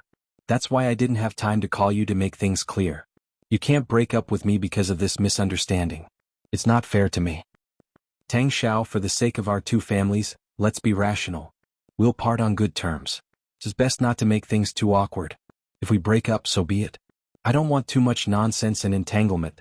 Shirniange said softly, but if you say it's not fair, then when someone filmed you singing a love song with another girl and posted it on the school forum, everyone said that I relied on the Shir family's wealth to let you be with me. In fact, the two of you are a couple. I'm just an interloper. Is this fair to me? Also, you've been playing football the entire summer vacation. I didn't look for you much. It wasn't easy for us to meet again. On the first day of our date, you carried another girl to the infirmary. You didn't even explain to me patiently on the phone. I waited for you on the field for the entire afternoon. You took care of someone else in the infirmary. Is this fair to me? Tang Xiao looked like he wanted to cry, but he couldn't. He just felt that her attitude and expression explained everything, as though no matter how he explained, it was useless. I didn't make any principled mistakes, did I? Otherwise, don't break up with me. You can just ignore me for the time being. You can watch my performance. When you forgive me, you can reconcile with me. Tang Xiao, you're in your third year of high school. You're an adult, right? I'll be an adult next year. I'm not a child. Why are you playing childish games? After speaking, Shirniange was about to leave. Tang Xiao quickly went forward to pull her in another direction. Shirniange staggered and almost bumped into him. She restrained her expression and raised her head to look at him. What are you doing? It's lunch break now. I'll take you to lunch. Let's talk while we eat. Tang Xiao held her hand and refused to let go as they walked towards the stairs on the other side. Shirniange couldn't shake him off, and she couldn't make a scene in the corridor. Her expression wasn't good as she lowered her voice and said, "Let go, Tang Xiao, let go. If you go back like this, I'll tell my family that you're pestering me. You know that the reason we met is because our parents have business cooperation. You don't want anything to go wrong, do you? If you're sensible enough, then let go of me. We'll go our separate ways in the future and be ordinary friends. At least no one will feel awkward. But I like you. I haven't fallen in love with anyone else. What right do you have to break up with me just like that?" Tang Xiao suddenly stopped and turned around to roar at her. His roar was full of energy, as though he had suffered a huge grievance. Shirniange was suddenly speechless. She didn't feel that she was wrong, but could his roar erase his central air conditioning attribute? At this moment, a figure suddenly walked up the stairs. He was tall and thin, and had the unique handsomeness of a young man. He had already taken off his school uniform and was wearing a white t-shirt. He was holding a bottle of mineral water in his hand. When she suddenly saw Qin Siding walking up the stairs, Shiniange felt her head swell. There were stairs on both sides of the corridor. There were more people on the right side and it was quieter on the left side. Qin Siding usually walked on the quiet side, but he didn't expect to be seen here. Furthermore, it hadn't even been 20 minutes since he left the class. They had already broken up. She suddenly fell in love with a male god and secretly wanted to treat him well. As long as Qin Siding's brain was fine, he would definitely be able to tell that she liked him. Regardless of whether he cared or not, he would definitely be able to tell. Now that he suddenly saw her and her ex-boyfriend entangled here, who knew what kind of impression she would leave in his heart? In the past, Shiniange was a very unscrupulous person. She never cared about other people's gazes or private discussions. This was the first time she was so afraid of being painted with a strange code name in someone else's heart. She quickly pulled her hand out. Tang Xiao also saw Qin Siding. The two of them were clearly about 1.8 meters tall when they stood together, and their family backgrounds were not bad. However, when he saw Qin Siding, he instinctively cowered. Perhaps it was because of the trauma caused by the few points he had personally deducted last semester. At this moment, Tang Xiao did not dare to hold Shinian's hand again. He only looked at her and used his eyes to beg her to go out to eat with him. At the same time, she gave him a chance to explain and perform. Shiniange was not in a good mood. Shiniange was not in a good mood. After all, he had seen what had happened earlier. When she saw that Qin Siding had already walked up and brushed past her, she was too embarrassed to call him. Originally, she wanted him to help her get Tang Xiao away. After all, Almighty Qin still had the right to speak in the third year of high school. In the end, he didn't even give her a chance to speak before rejecting her. Now she couldn't open her mouth. She could only wait for him to leave before explaining everything to Tang Xiao. The tall and thin boy walked past just like that. There seemed to be the smell of mint on his body. Tang Xiao looked at Qin Siding warily. Seeing that he had already taken a few steps with his back facing him, he looked at Shiniange and said, "What do you want to eat? It's already so late. You should be hungry, right? You have to eat every meal on time. If you miss a meal, your stomach will hurt. Don't be angry with me. Let's go eat first." A stomach ache is better than nausea. Shiniange did not have a good temper to deal with him. She was indeed worried that her stomach would hurt. She picked up her phone and was about to call Zhao Xiaoqing to ask her to pack a lunchbox for her. All of a sudden, a cold voice came from behind. "Didn't you say that you don't know the last question of the physics paper? Come here." The voice was Qin Siding's. It was still cold and indifferent, but Shiniange was momentarily stunned by his sudden words. When she saw Tang Xiao's stunned expression, she turned her eyes and saw Qin Siding standing there. He was tall and handsome, looking at her indifferently. Shiniange instantly reacted and quickly walked toward him, leaving the central air conditioner student Tang Xiao standing there with his mouth agape, but he did not say a word for a long time. She stepped forward and stood by Qin Siding's side. She couldn't believe that he would actually help her out. Qin Siding only glanced at her. He was too stingy to look at Tang Xiao as he walked toward the classroom. Shiniange quickly followed obediently.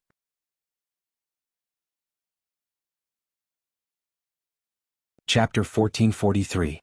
When she entered the classroom, Shiniange was still beaming with joy. When Qin Siding sat down, she followed. When she sat down, she whispered, "Thank you." Qin Siding glanced at her expressionlessly. He retracted his gaze and said calmly, "You don't want to solve the last question of the physics paper? Do you want to solve it now? It's still lunch break." Before she could finish speaking, she saw that he was about to stand up. She subconsciously took out the paper from the desk. Solve it now." She had indeed asked about the physics paper in the morning, but at that time he had ignored her. Earlier, he could have taken a detour and ignored her. He could have used such a reasonable reason to help her out. If he said he didn't do it on purpose, she wouldn't believe him. However, Qin Siding clearly had no intention of explaining. He stood up and went to the podium in front of him to take a paper that was the same as the one in her hand. He sat back down and wrote the last question in front of her. He then glanced at her. "Do you understand?" His train of thought to solve the problem was not simple at all, but if she had looked at it seriously from the beginning, she might have understood. However, from the moment he sat down again and leaned his head slightly toward her while writing the question, her mind was filled with his clean and soft short hair, as well as the cold fragrance of mint that belonged to him. There was also the man's clean and fair skin, and his beautiful and well-defined fingers that held the pen. Her mind was filled with questions. Why was he so good-looking? How could he be so good-looking? Qin Siding looked at her and saw that she clearly didn't understand. Her face was slightly red, as though he didn't need her to speak to know what she was thinking when he was solving the question. He put down the pen coldly. I've read it carefully, but I don't understand it very well. Can you help me explain it verbally? Seeing that he was angry, Shinianj quickly said with a strong desire to live. However, Qin Siding clearly lost his patience. Seeing that she was being pestered, it was already rare for him to make an exception and meddle in other people's business. Now he had to make an exception and really help her solve the question. In the end, she was still sitting by the side thinking about it. His brain must have been electrocuted to do such a stupid thing. Really, as long as you tell me verbally, I will definitely understand. Shinianj was afraid that he would really be angry. After so long, she had finally built up a little friendship between deskmates. She did not want it to disappear in the blink of an eye. She reached out to pull his sleeve, but she remembered that he seemed to hate others touching him. Her hand stopped in midair. She did not know whether to touch him or not. Her expression was anxious and regretful. Qin Siding glanced at her and said expressionlessly, "Solve it yourself first. I want to see where the loopholes and mistakes are." Her idol took a step back. Of course, she followed suit and answered the question seriously. This big question was really difficult for Shinianj, who had skipped a grade. Her train of thought was wrong. After reading it, Qin Siding helped her sort out the wrong direction in her train of thought. He then casually circled a few pages in the physics book that she needed to review. When she finally understood this question, there were only 15 minutes left before the end of the lunch break. "You only went out for a while before coming back. Didn't you eat lunch?" Shinianj asked as she put away the papers. However, boys did not eat slowly like them. It was not strange for them to finish eating in 10 to 20 minutes. Qin Siding did not answer. He glanced at her again. "Did you eat?" "No." She felt that her stomach was starting to hurt. But now, even if she wanted to take this opportunity to treat him to a meal, it seemed like there was no time. It was impossible for a top student to skip class and go out to eat with her. Just as she was thinking hard, Zhao Xiaoqing came in with 2 steaming buns in her hands. As she walked, she said, "Aya Nian Nian, I knew you definitely didn't eat. I specially bought buns from the cafeteria."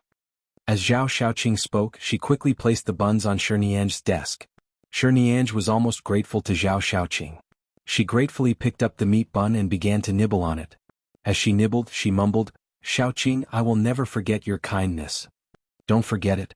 Don't hurt just because you have a stomachache." After speaking, Xiaoqing returned to her seat. Later, she recalled something and took out a bottle of orange juice from her pocket. "Do you want to drink this?" Shinianj nodded and then shook her head. "It's fine. I'll just eat the buns. Drink it yourself." As class was about to start, she ate quickly. She had something in her mouth and could not speak clearly. When she turned back, she met Qin Siding's disdainful gaze. He also seemed to dislike the smell of buns on her body. He still couldn't be bothered to look at her. His expression was cold and distant, but after all, he had just taught her how to solve the problem. She silently tilted the scales in her heart in the direction of warmth.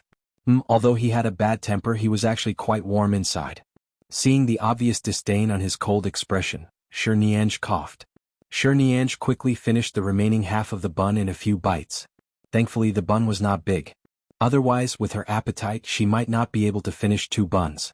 It was probably because her male god was right by her side that she really didn't want to appear wasteful. However, even if it was 2 small buns, she ate them in a hurry and in the end she was really stuffed. That afternoon, Shinianj did not feel so hungry that her stomach hurt. She was so full that her stomach hurt. Thankfully, the pain was not severe and it did not show on her face. After holding on for a while, it no longer hurt. Otherwise, she would have really embarrassed herself. On Friday night, Uncle Qin would usually bring her back to the Sher family at this time. Today was different. He was bringing her to her new home. When the car arrived at a villa, she looked at the surrounding villa area in surprise. "There's such a luxurious area near High City First High School? I thought this area was filled with apartments for students." Uncle Qin smiled. "After all, it's a high school in the province. There are many wealthy areas nearby. This villa is only 10 minutes away from the school. It's very convenient. I remember I chose a duplex apartment. It's not an apartment, it's a duplex villa." At that time, she had only seen some of the interior decorations and did not pay attention to anything else. She did not expect it to be a villa. Why did she live in such a big villa alone?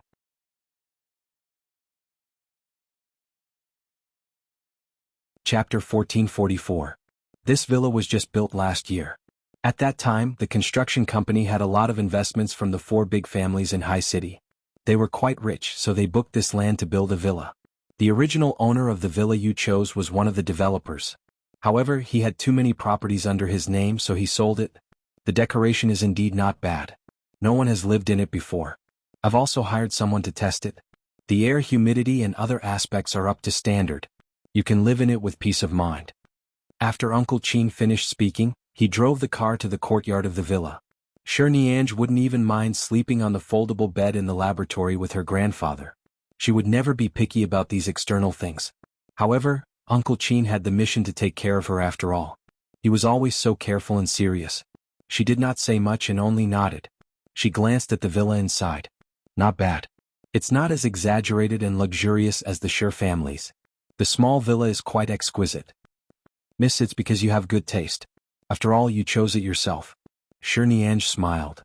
All right, I'll go down and take a look. She only went in to take a look before putting down her bag. Let's do it here. There's no need to waste time. I'm sure it's not too far from the school. Then Auntie Xiang and I will come here often to take care of you. There's no need. Just ask Auntie Xiang to come once a week. I'll take a taxi to school myself. How can that work? Why not? Can you treat me as a child for the rest of my life? In another year I'll be an adult. It's time for me to learn to be independent. Shirniange looked around as she spoke. At the same time she looked out. It was already evening and the sky was much darker. There didn't seem to be many people living in the surrounding villas. It was dark and very quiet. Are there very few people living here? It's not bad. It's almost half occupied.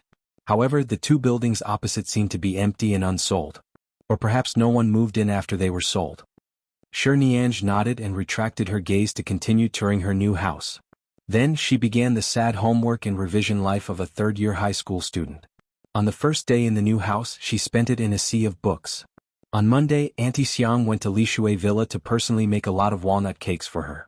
She said that she wanted her to bring them to school for her classmates to eat. When Shirniange came to school with a large and exquisite bag, she attracted the attention of many people. They were all curious about what good things this legendary student, who was also the eldest daughter of the Shir family, had brought. Why was it such an exaggerated big bag? Shirniange did not expect it to be so big. Along the way she rushed to the class. After entering, she did not say a word and began to distribute the items. Thankfully, things like walnut cakes were divided. There were more than 50 students in this class, and each person could get about 3 pieces on average. She did not wait for everyone to arrive and placed some on each table. Nian Nian. Zhao Shaoqing waved at her from her seat. Shirniange smiled at her and continued to split the items.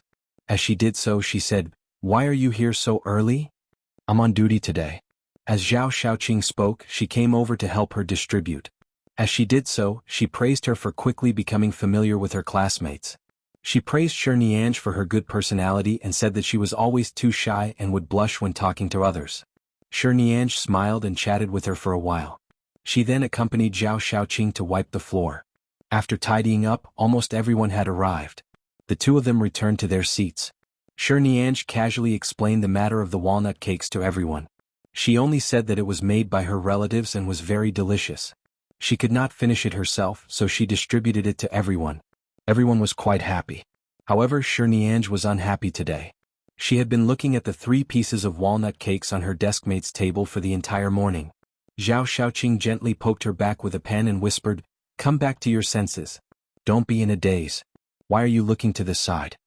Shirniange sat up straight again and raised her head to look at the teacher and the blackboard. However, her heart felt empty. She did not know that Qin Siding would not come today.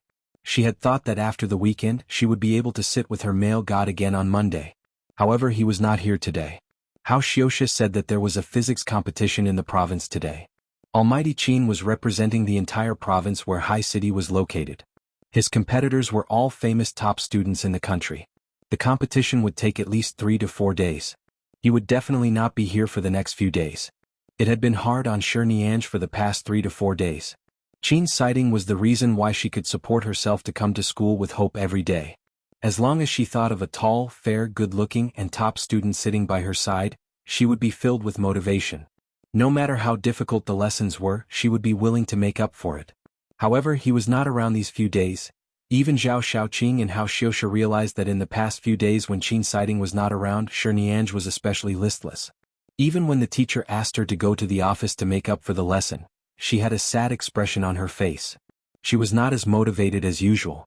She finally made it to Tuesday afternoon's physical education class. For 2 whole days, Shi Niange, who did not have a male god sitting beside her, was like a person who had just been sucked away by a demon. She sat there listlessly and wrote notes. As the name suggested, physical education class was a free activity class. Only a small number of people really went out to class. Most of them found opportunities to stroll in the classroom or on the field. Shi Niange was called out by Zhao Xiaoqing to go to the toilet. When she turned her head on the path outside the toilet, she saw that class 3-2 was also having physical education class. Suichi was walking over with another girl. When she saw Shi Niange only glanced in her direction casually. However, Suichi turned her head away and pulled the girl beside her to quickly walk around her. Shi Niange raised her brows. She did not understand why she had to take a detour. She was not interested in the matter between Suichi and Tang Xiao, nor did she care about Tang Xiao's explanation. However, Suichi looked like she minded something. It was impossible for her to say that she did not have any other thoughts. Only she knew if she had a guilty conscience. Shi Niange could not be bothered with her and continued to wait for Zhao Xiaoqing. When they came out, the two of them left the toilet and walked along the lush path in front of them. The two girls chatted as they walked. Although Zhao Xiaoqing was shy, she was actually very gentle and concerned about her friends. She was also very observant. She asked, "Do you like Almighty Qin?" "That's right." It was originally a private discussion between the two girls about whether they liked each other or not. However, Shi Niange's answer was too straightforward and calm, leaving Zhao Xiaoqing stunned for a moment.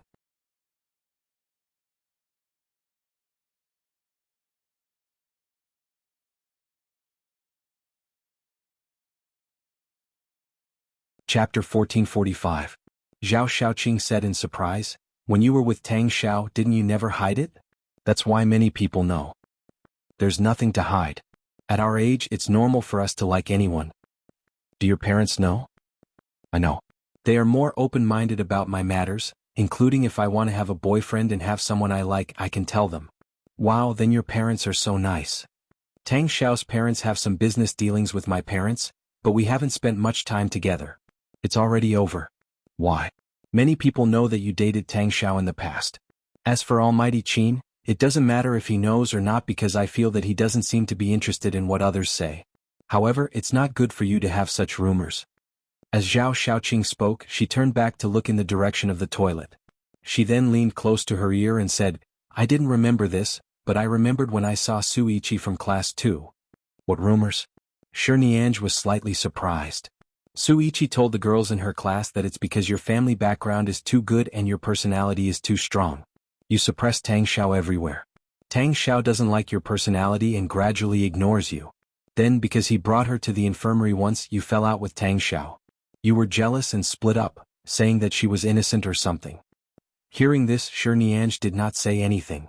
She stood where she was and heard footsteps behind her. She turned back and saw that Suichi and another girl had already come out together. Seeing that they had not gone far, Suichi's expression paused for a moment. She still wanted to take a detour. This time, Shi Niange walked toward her and blocked her path in front of Suichi. She looked at her but did not speak. Suichi's expression instantly turned flustered. "What are you doing?" Zhao Xiaoqing thought that something was going to happen. She rushed over to pull Shi Niange, only to see that she was standing there motionless with an unknown smile on her lips. When she saw Shi Niange raise her hand, Zhao Xiaoqing quickly closed her eyes. In the end, she did not hear her hit anyone. When she opened her eyes again, she saw Shi Niange plucking a small leaf from Suichi's head. She then turned to look at the lush path around her. Although it's autumn, High City hasn't reached the point where there are fallen leaves everywhere. It's really not easy for this leaf to fall on your head. Suichi's expression froze when she raised her hand towards her, and she still hadn't come back to her senses. Shi Niange casually patted the fallen leaves on her hand and glanced at her. "If you're not feeling well, don't come out and walk around."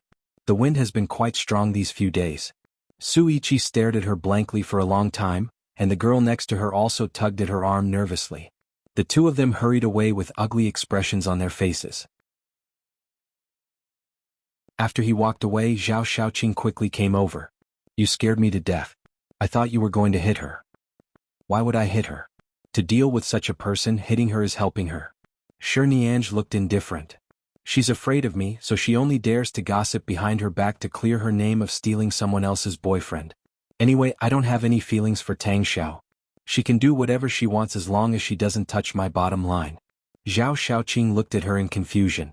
Seeing her terrified and confused expression, Shi Niange really wanted to pinch her face, but she held back. Let's go back to the classroom. Shi Niange waited for several days and finally saw Qin Siding return on Thursday morning.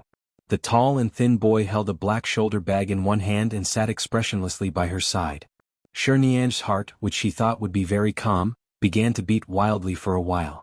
Her breathing quickened. After pondering for a while, she whispered to him, "You're back from the competition?" Qin Siding glanced at her and did not answer. "Then what should we do if you haven't come to class for the past few days? Do you need notes?" When she saw the teacher enter, she lowered her voice and quickly took out her class notes to show him. In the end, she only opened the notes and pushed them onto his desk. Qin Siding glanced at her notes indifferently. His originally expressionless face became even more indifferent. It seemed like he had been despised. Shi Niange's handwriting was considered beautiful. Her handwriting was graceful and neat, but her class notes were written very much like a primary school student's. It could be considered to have exposed the gap between her learning and his in every class. "Ahem, if you don't need my notes, I'll borrow one from the class monitor." "No need," Qin Siding retracted his light and said indifferently. "Then what about the classes you missed?" Qin Siding was used to being silent. He rarely explained anything to others, especially girls. He then looked at Shi Niange, whose eyes had been shining ever since he came back today, as though she had waited for some treasure. For some reason he was surprised by her unabated enthusiasm. "I've already read this week's classes over the weekend." Qin Siding lowered his head and pushed her notes back. The moment he lowered his head he seemed to blink. The moment he lowered his head and blinked, Shi Niange felt as though she had been shot in the chest. She felt as though every time she looked at him like this she would roar in her heart, "How can he be so good-looking?" She could not come back to her senses for a moment. She reached out to take the notes back, but suddenly recalled that when he pushed the notes back, his hand seemed to have touched her notebook. In an instant, Shi Niange seemed to have held something very sacred and quickly and carefully kept it. "You actually read it yourself," she muttered with a look of admiration. "You don't need the teacher to teach you in class. You can just read it yourself. Can you really understand it?" Qin Siding rarely glanced at her. That gaze was clearly saying, "Do you think I have the same IQ as you?" Although there was nothing wrong with his gaze and it was even a little ambiguous, Shi Niange felt very disappointed.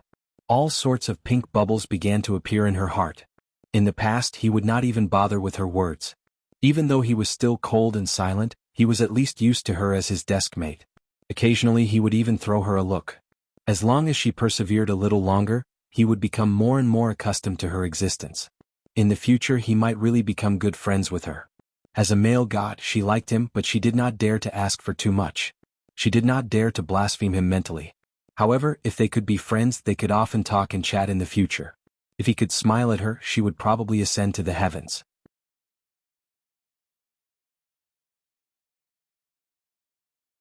Chapter 1446. Shi Niange thought that Qin Siding was probably afraid that she would go to heaven, so he wouldn't smile at her. Furthermore, he didn't seem to smile much. When he spoke to the teacher, his expression was also indifferent. After class, she still wanted to talk to Qin Siding, who she hadn't seen for days, but he stood up and left. It was still morning. There was still a whole day. It didn't matter. In the end, for the entire morning he listened quietly in class. After class he left. Listening to the discussions of the other students in class, he seemed to have gone to the principal's office. It should be about the competition that he needed to discuss with the principal and the others. At noon, Shi Niange still wanted to say something, but Hao Xiuxia's face was pale as he lay on the table and hummed because he had eaten too much. Shi Niange turned back and saw that Zhao Shaoqing had gone out to buy food. She was not around, so she could only send him to the infirmary with the class monitor. The class monitor was in charge of supporting him and she helped carry his things. As she walked, she asked him what he had eaten in the morning.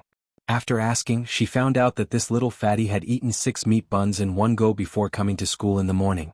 In the morning, he felt uncomfortable in his stomach. He thought it was just flatulence, so he specially bought 2 bottles of Sprite to drink. He wanted to burp to release his breath, and then his stomach was full for the entire morning. Earlier he really couldn't take it anymore. He went to the toilet to vomit once in the previous class, but now he still wanted to poop and vomit. He felt like he would collapse at any moment. Even though Shirniange had not officially studied medicine, she knew that this was food accumulation. She helplessly went to the infirmary and asked the class monitor to take care of him.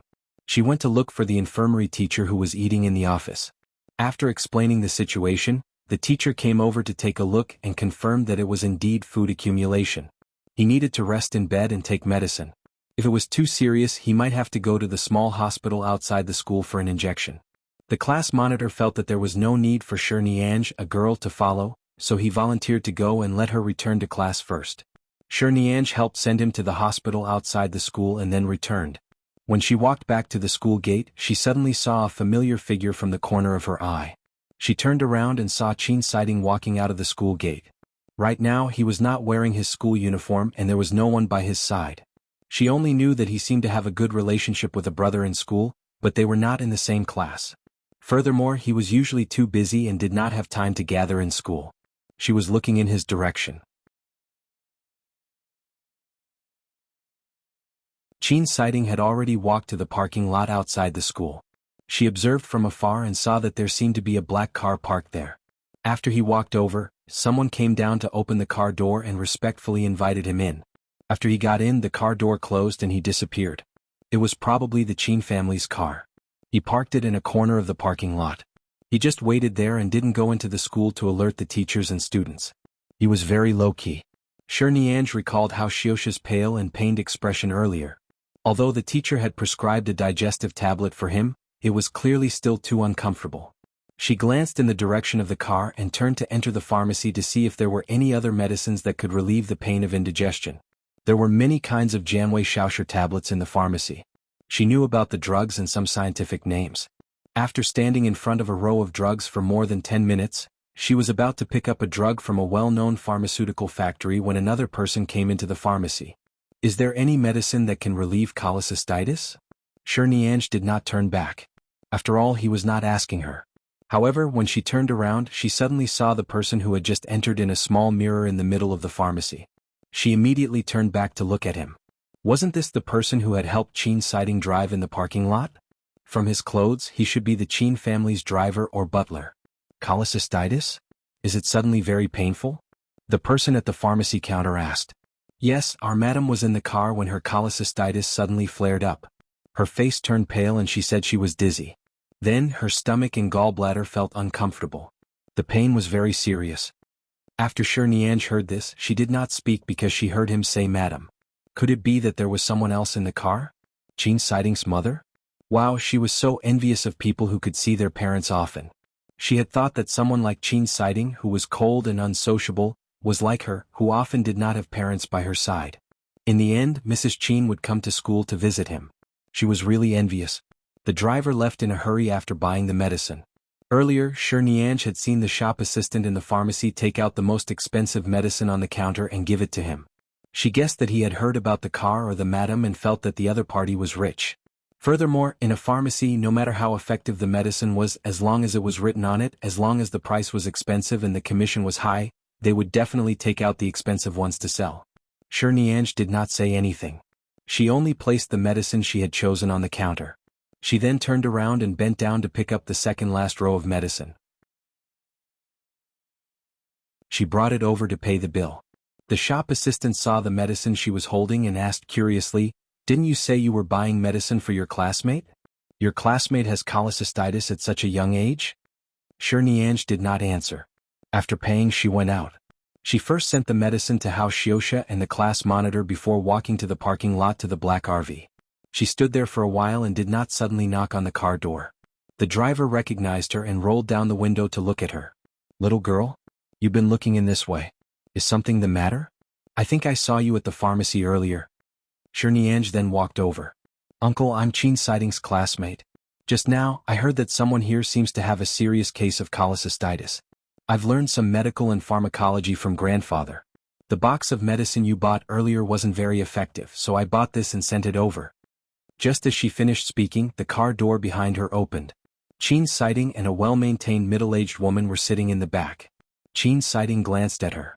It was clear that he could not understand why she was here and how she knew he was here. "I saw you outside the school gate just now. How Xiosha wasn't feeling well, so I went to the pharmacy to buy medicine for him. I heard what the driver said when he went to the pharmacy to buy medicine and saw that the medicine he took wasn't very effective, so I couldn't help but buy something else." Seeing that Qin Siding's expression was not very good, Shinianj realized that the person in the car was not his mother. Then he realized that he was being a busybody to the point that he was being annoying. Seeing his unhappy expression, she hurriedly said, "Did I disturb you? I just can't stand the way the people at the pharmacy are doing things. I'll put the medicine down and leave." As she spoke, she quickly handed the medicine to the driver. The driver received it warmly and even thanked her. Before Shinianj could reply, Qin Siding had already gotten out of the car. He did not say anything more to the middle-aged woman in the car. He suddenly reached out and grabbed her wrist. Before she could react, he brought her away.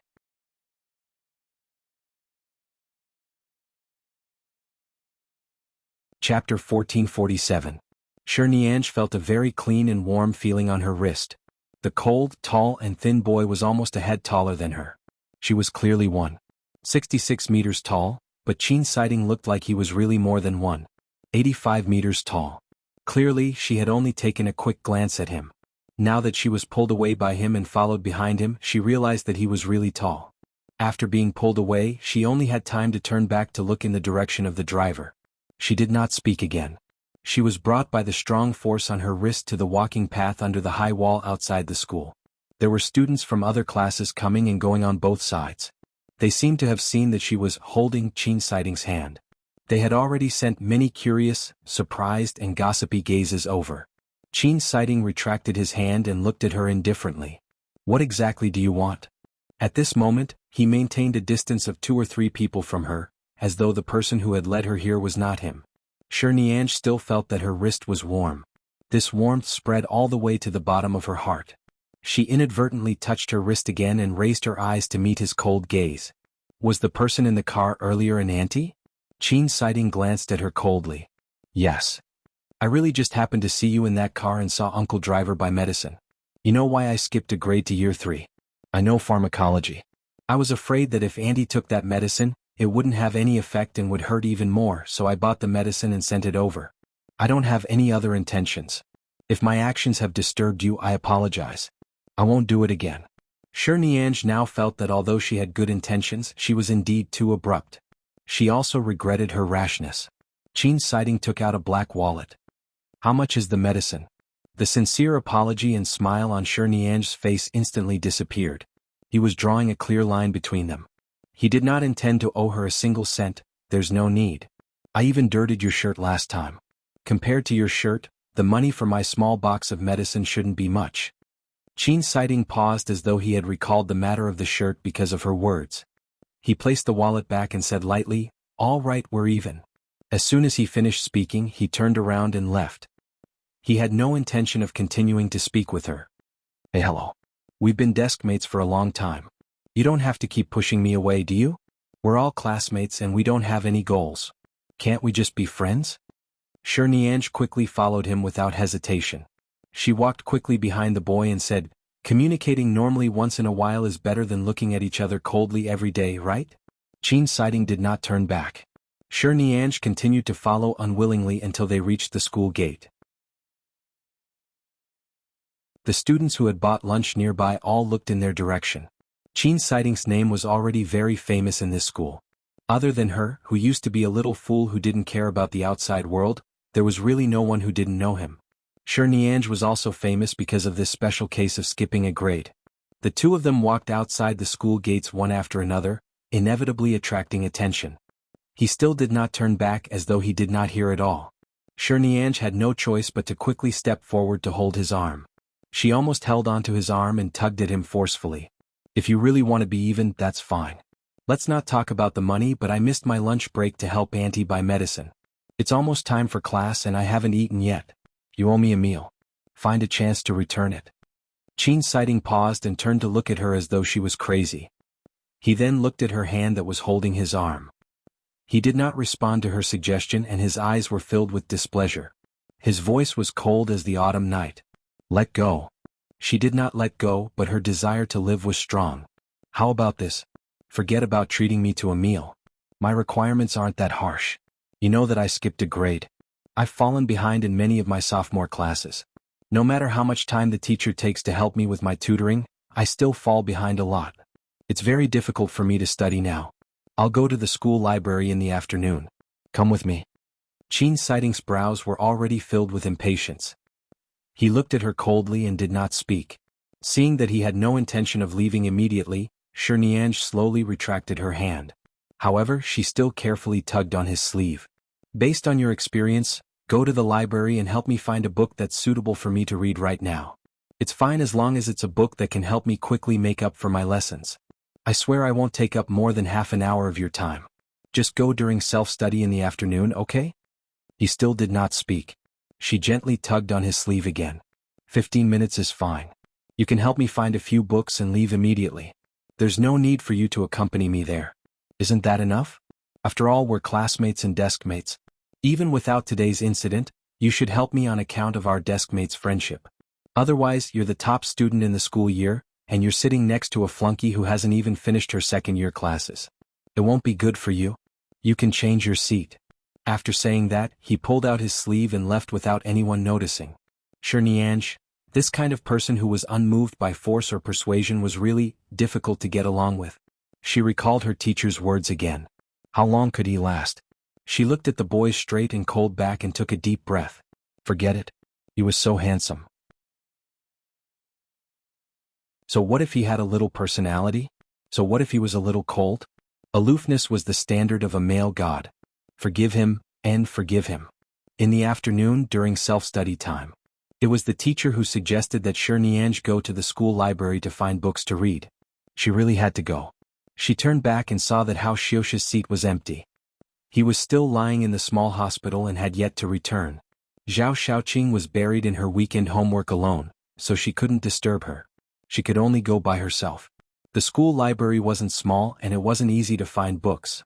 She asked the librarian for the location of some books related to Year 2's curriculum. When she went over, she saw a few tall bookshelves and rows upon rows of thousands or even tens of thousands of books. Her head swelled. Most importantly, the bookshelves were too high. She borrowed a small ladder from the librarian and climbed up and down the bookshelves. After searching for a long time, she still couldn't figure out which type of book was most suitable for her. On the surface, the introductions and covers of the books were similar, but the inside was actually different. It was really difficult to find.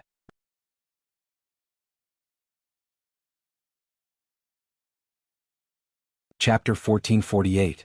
Shinianj carried the ladder to the other side and saw that there was a slightly higher position. She placed the ladder by the side and tiptoed to stretch her arms. She couldn't reach it, so she could only turn back to take the ladder. Suddenly, someone stood beside her. She turned around and saw that the book she had been tiptoeing for a long time had suddenly been handed to her. She looked up and saw Qin Siding. Qin Siding? She was surprised and blinked her eyes. After confirming that the person in front of her was indeed Qin Siding who had rejected her in the afternoon, she suddenly reacted and quickly reached out to take it. Thank you. The tall and thin man turned back indifferently and took out another book from the bookshelf. After flipping through a few pages, he handed the book to her. Take it. Ah? Oh. Shinianj was still in a daze and instinctively took it. Seeing her silly expression, Qin Siding only glanced at her and turned to go to the other bookshelves. Shinianj quickly followed him and found that many of the books that she often used did not need to climb so high. They were all at the bottom where it was easy to reach. She followed him all the way and did not ask anything. She did not speak much and took the books he gave her. She followed him with a serious and obedient expression. In the end, there were already 6 or 7 books in her arms. Seeing that she could not carry them anymore, Qin Siding turned back to look at her. Shinianj quickly put on a smile, her eyes curved into crescents. Anything else? It was obvious that she could no longer carry them. Qin Siding stood in place and did not speak. He casually picked up a book related to high school physics from the bookshelf and began reading. It seemed like this book had nothing to do with her, but after all, he was here. Shinianj waited patiently by the side. After a while, her hands were trembling as she held the book. As though he did not see it, Qin Siding put the book back and picked up another to read. Shi Nianj took a deep breath and continued to wait with a smile. After waiting for a few more minutes, she really could not carry it anymore. There were so many books that added up to at least 10 kilograms. She had been holding them for more than half an hour. Qin.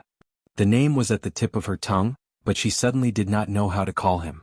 It seemed like everyone was used to calling him Almighty Qin, although he did not pay much attention to this title. The girls in the first and second year would discuss Senior Qin with red faces.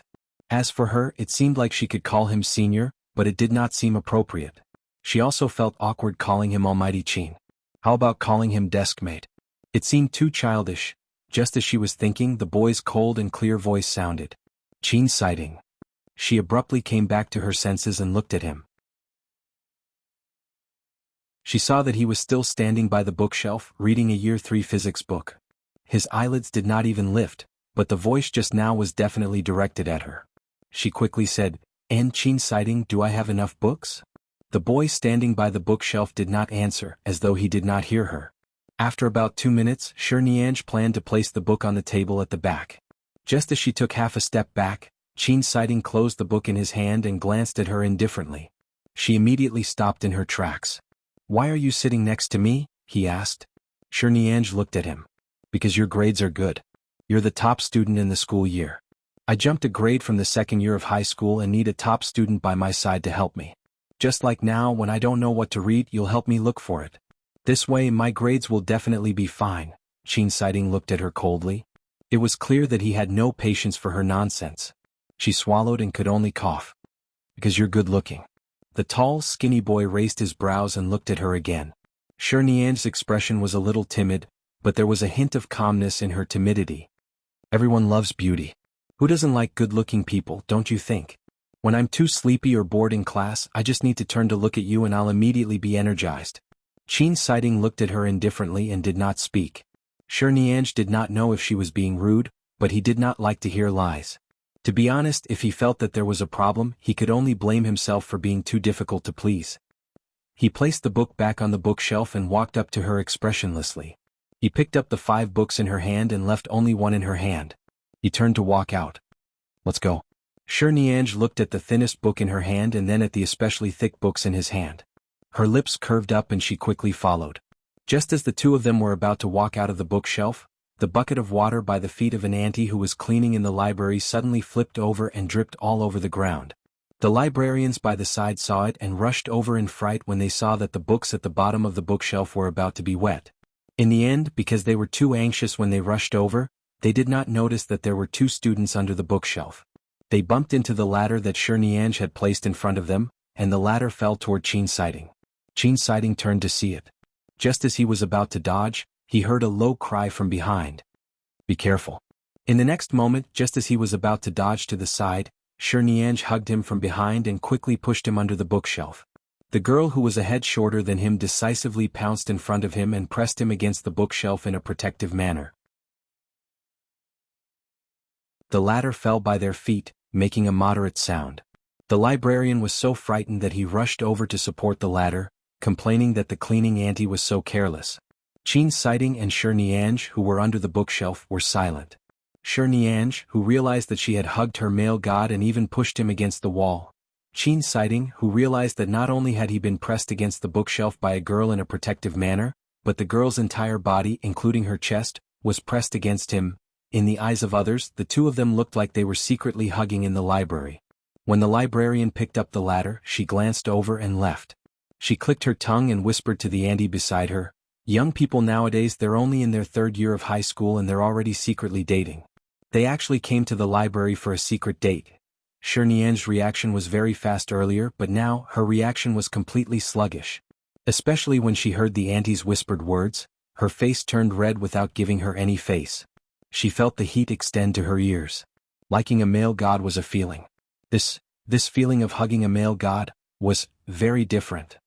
You're tuning in to the Han Li's Wuxia Adventures YouTube channel. We're so grateful for your support, and don't forget to subscribe to join us on this incredible journey through captivating stories. Your generosity through donations truly makes a world of difference, as it's the primary source of revenue that allows me to expand and enhance this channel for you.